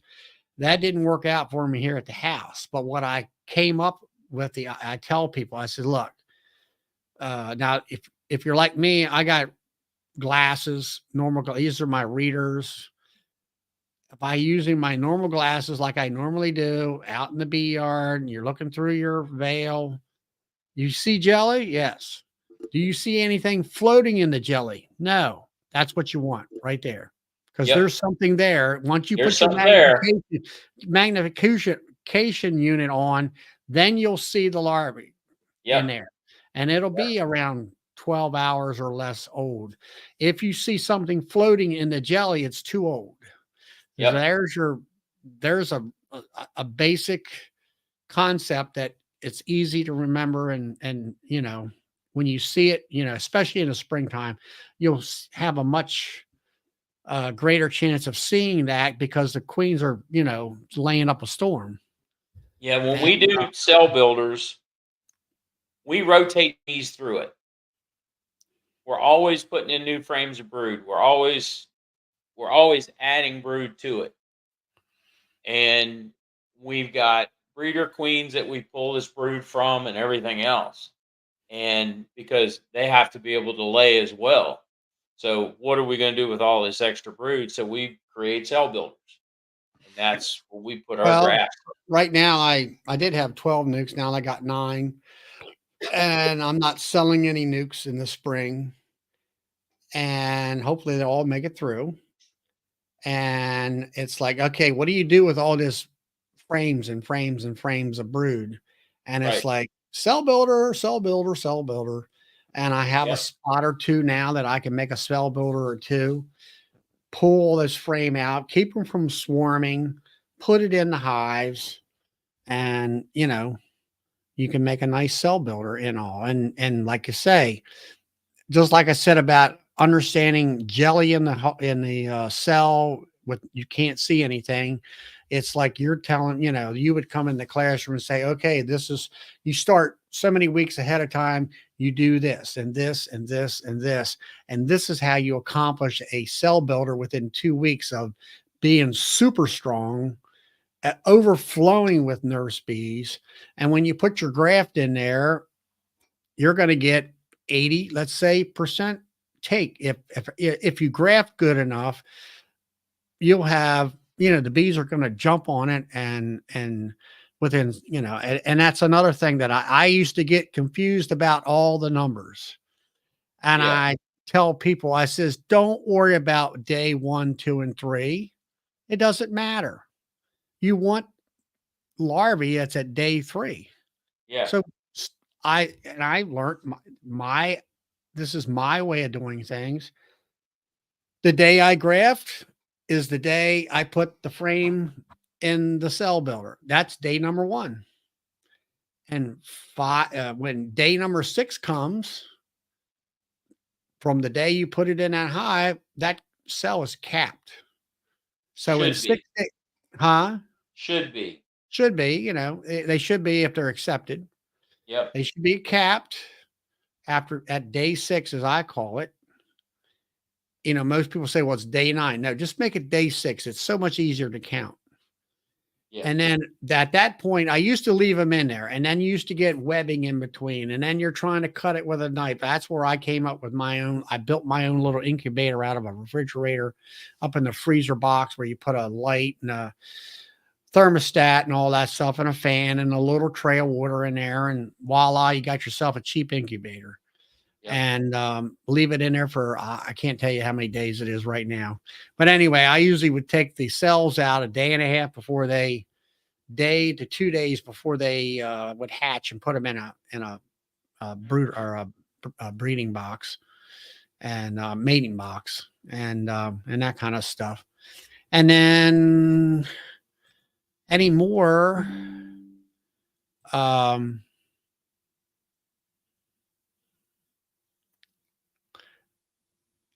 we could I've got them now to where I found some stuff from Duck River Honey, which holds test tubes, which will hold hair roller cages off of Amazon. And I put the cells in them and let them hatch out completely in the incubator. And then I can sit there and look at them to make sure they're fine and dandy. And then some people say they don't have much luck with it, but I actually physically walk them in. I just let them walk off into the 2-frame mating box. And Mike, it's actually, if you go to YouTube and you search bees all day or William Gartner, you'll come up if my you'll channel, and it's at the top. It's at the if top of the you'll chat. click on Bill, click on I don't know who that, right above Kodiak Farms, it says streamyard.com FAMDGU. That should go to your bees all day. That should be the YouTube channel. You might want to hit those 3 dots and put it up to the top. I think that goes to your StreamYard channel. If I'm not mistaken. Nope, that doesn't go to your StreamYard channel. That goes to StreamYard channel. It doesn't go to your YouTube channel. Right. Bees all day at William. It's William Gartner. Gartner William 51. Gartner 615. 5167 or 6157. 5167. I'm going to go ahead and Yes. copy it. And I am going to. There it is. It's there. Somebody beat you to it. That's Charlie. it. That's it. Now, That's can it. you?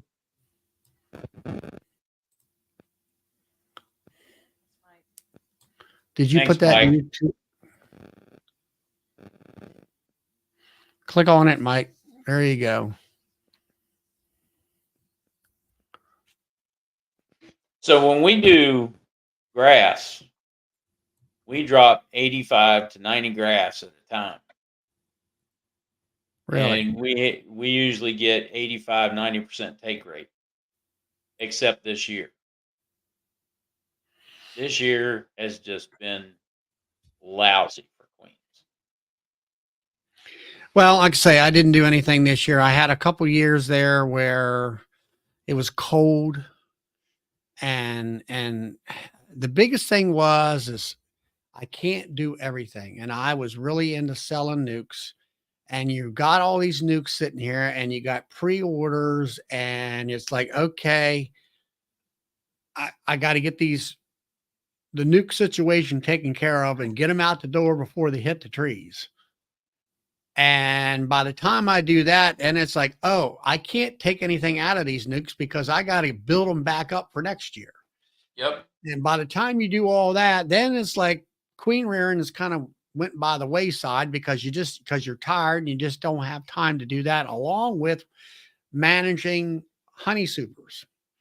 Yep. So now this year I switched it around to where, all right, it's going to be honey production, get rid of the nuke sales, get rid of the stress out of my life. Yep. And I can do queen ring when I want to do it. Yep. And I always found queen rearing very fun, and it's very self-gratifying because to me it's like a person who loves to garden. If you have a beautiful tomato plant there and it's producing nice big fat round red tomatoes, it's like, look what I grew. Well, queen's the same way. You get that, you go through the fact and you graft, and then you get the bees to accept your graft. Well, that's first gratification. Hey, you're playing a game between you and the bees, and the bees will tell you whether or not you're going to lose. And if you got 50%, yeah, they will. They'll tell you quick. 50% grafting acceptance, or did you get a 90% or 100% maybe, which is wonderful. But I don't expect that. If you get 90, you're doing great. Then you take that situation and you progress up the ladder to the next thing, to where you get these bees to, you put the cells, let's say, into the mating boxes after you go through. I always like an incubator. You can put your cells in the mating boxes, or you can take and get them to hatch out and get them into the mating boxes. And then, if it's hatched out, normally what I do is you put them in the box, you feed them, and leave them alone for 2 weeks and come back. And then you got yourself a queen that's laying up a frame in that 2-frame mating box. Yeah. And it's like, and then, after a couple weeks or so, 2 or 3 weeks, at least a month, let's say, you got this beautiful frame of brood, and she's big and fat and sassy looking. And I'm like, man, I don't know if I can sell this queen because she looks so good.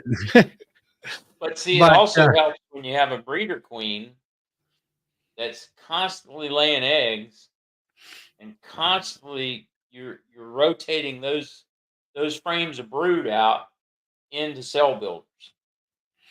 Yeah. So you're constantly dropping cells, and you're constantly rotating in new brood, so they hatch out into nurse bees. So it's a constant rotation. And when you start getting to the point to where you're getting 100% take rate on 80 cells, and you've got all these mating nukes lined up down your yard, and now you're going to start making a little bit of money. Yeah, and another thing, along with your queen rearing operation, you need to teach people how to make, if they're, I was watching Barnyard Bees and he had the 2-frame mating boxes. I sort of suggest 3 frames now, but then I also think about, well, if you're doing 3 frames, well, maybe you just need to buy a 5-frame nuke and have a follower board in there, and then you can just expand it out more or something like that, But So we use the mini mating nukes. okay, the little styrofoam things. Well, yeah, styrofoam, plastic. You can get Yeah, them where all different kinds of you put configuration. like a cup of bees in there. Yep, you just pack it Well, full see, of that's bees. something I have no experience with that. So there's another class right there. Yep, I know it's a couple bees, and I've been down to Georgia where they have they got it kind of reminds me of a brood box, but it's got a feeder in the middle and there's miniature frames on the left and on the right where they got 2 yep, different queens in there. yep. That's a double And breeder. yeah, it's a double breeder and stuff like that. But see, there's another class for you, Bill, to Yep, things like that interest me because I have no experience with that. So watching, I have to watch. I see what you're doing and I pick up all the small little details by doing that. And so there's another part of a class that you could possibly yep. do. So, You just got to well, be careful when you put them in when you put that cell in there. When she hatches out, she's going to be in there a couple of days before she leaves on her mating right. flight.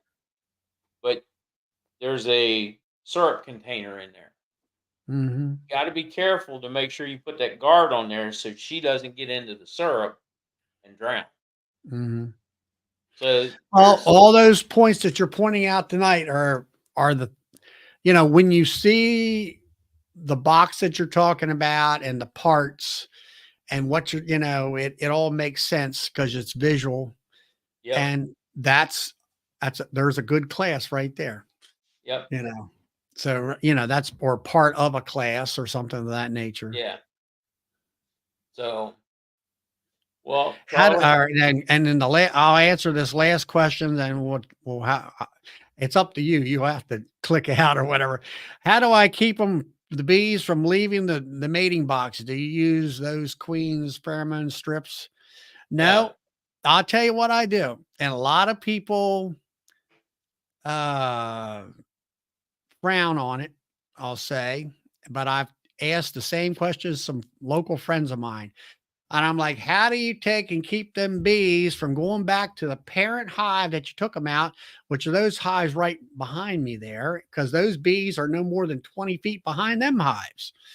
And that is you lock them up for yep, 3 to 4 days and they forget their memory.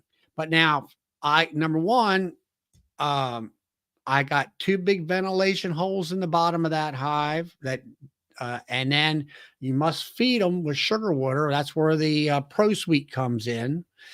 And 3 to 4 days later, um, they lose their memory, and the majority of them will not go back to the parent hive, and they to them that's their new house. People say that's terrible. I said, what do you think happens in the wintertime? They are in that hive for 4 to 4 months in my area. Let's say 4 to 6 months, mostly 4 months.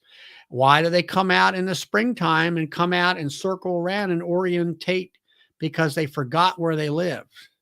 So they got to triangulate with the sun to the position of the hive so they know where to come back to. And yep, so you're uh, introducing that same theory when it comes to your 2-frame mating box. Now, if it's like they're out in the sunlight a lot of times, and it might be pretty darn hot on them. So a lot of times I'll take a board like a 1x12 and I'll have my mating boxes in a row and I'll put that board on top to give them shade from the sunlight during the daytime so they don't cook them in there either. But like I say, I have ventilation up underneath, I have food on the top, and it works out that well. so the mini mating nukes, the tiny boxes, a cup of bees, we rotate those bees in and out as well. And So then And then with clueless beekeeper, I mean, let's say you got a queen in there and she gets to laying. Well, you got 2 frames. Give her an empty frame to lay for the new queen that you take. If you take her out and sell her, let's say, you put an empty frame in and you keep that one brood frame in there. Well, when they come out, that's their house. They're not going Mhm. to leave. Right. And all that. So it's a continuous cycle after that. Once you get the box established, then you keep letting that queen lay brood in there. Those bees stay there because that's their house and stuff. So So he's also had problems with bees leaving splits. The way we do splits is we will do a split, and that split goes to the far end of the apiary. It goes away from the donor hive. We don't let it sit beside the donor hive because when they go out, they'll come back to the donor hive. So we put it at the far end of the apiary, stop it up for a day, and then that next evening after we've done that split, we'll open it up. When they come out in the morning, they have to orient. right. And that's also the same situation where you might put in, let's say, a branch of pine needles or some fresh pine needles, kind of make that entrance like, well, something's changed here. And they kind of Yeah, crawl out of that and they're like, all right, well, we've got to reorientate, and that's how you kind of coax them into doing stuff like that. yeah, you fool them.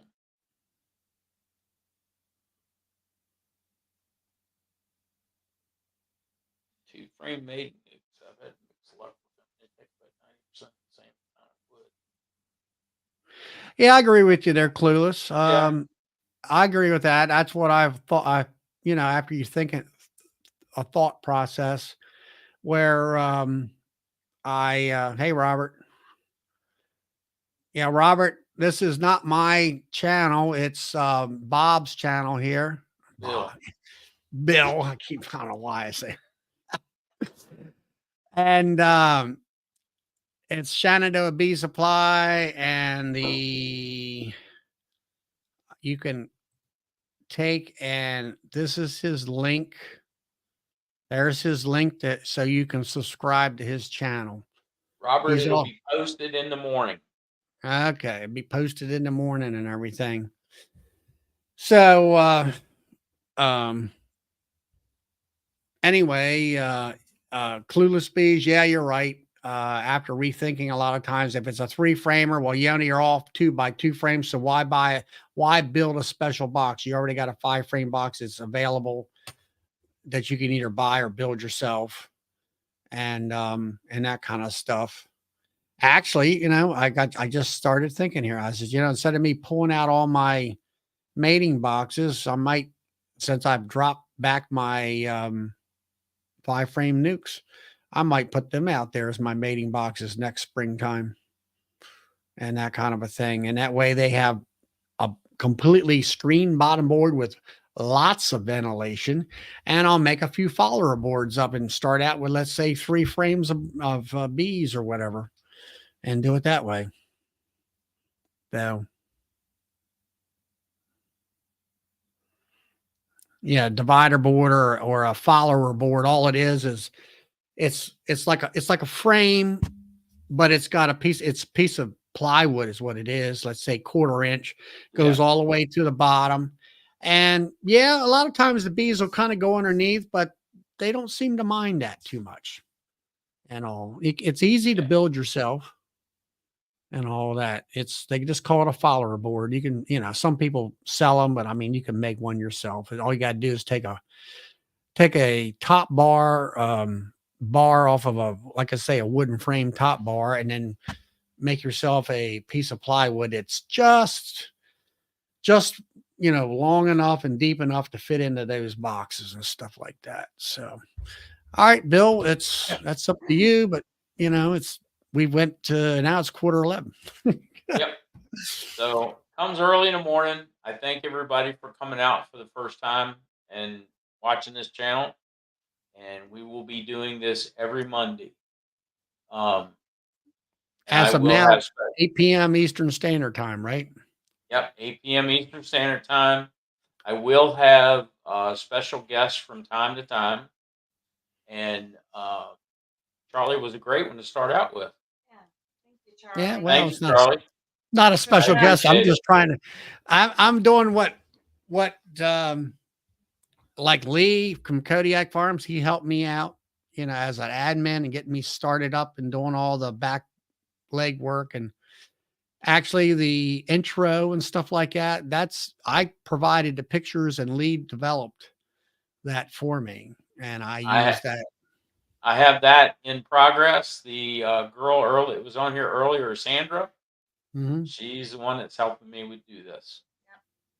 So Well, you can make her an admin on your yep, live stream, and then she can develop, let's say, a 1 minute lead in, to start your show and stuff like that. yeah. So, So, but I thank you all so much for coming out. Have a good all right, week. You all have a good week. Come see we'll me, see you. Charlie. All right, I'll just stay here. I'll show you what I mean by the back room. So you can Okay. go ahead and shut the show down. So we'll see y'all next Monday at 8 p.m. Eastern Standard.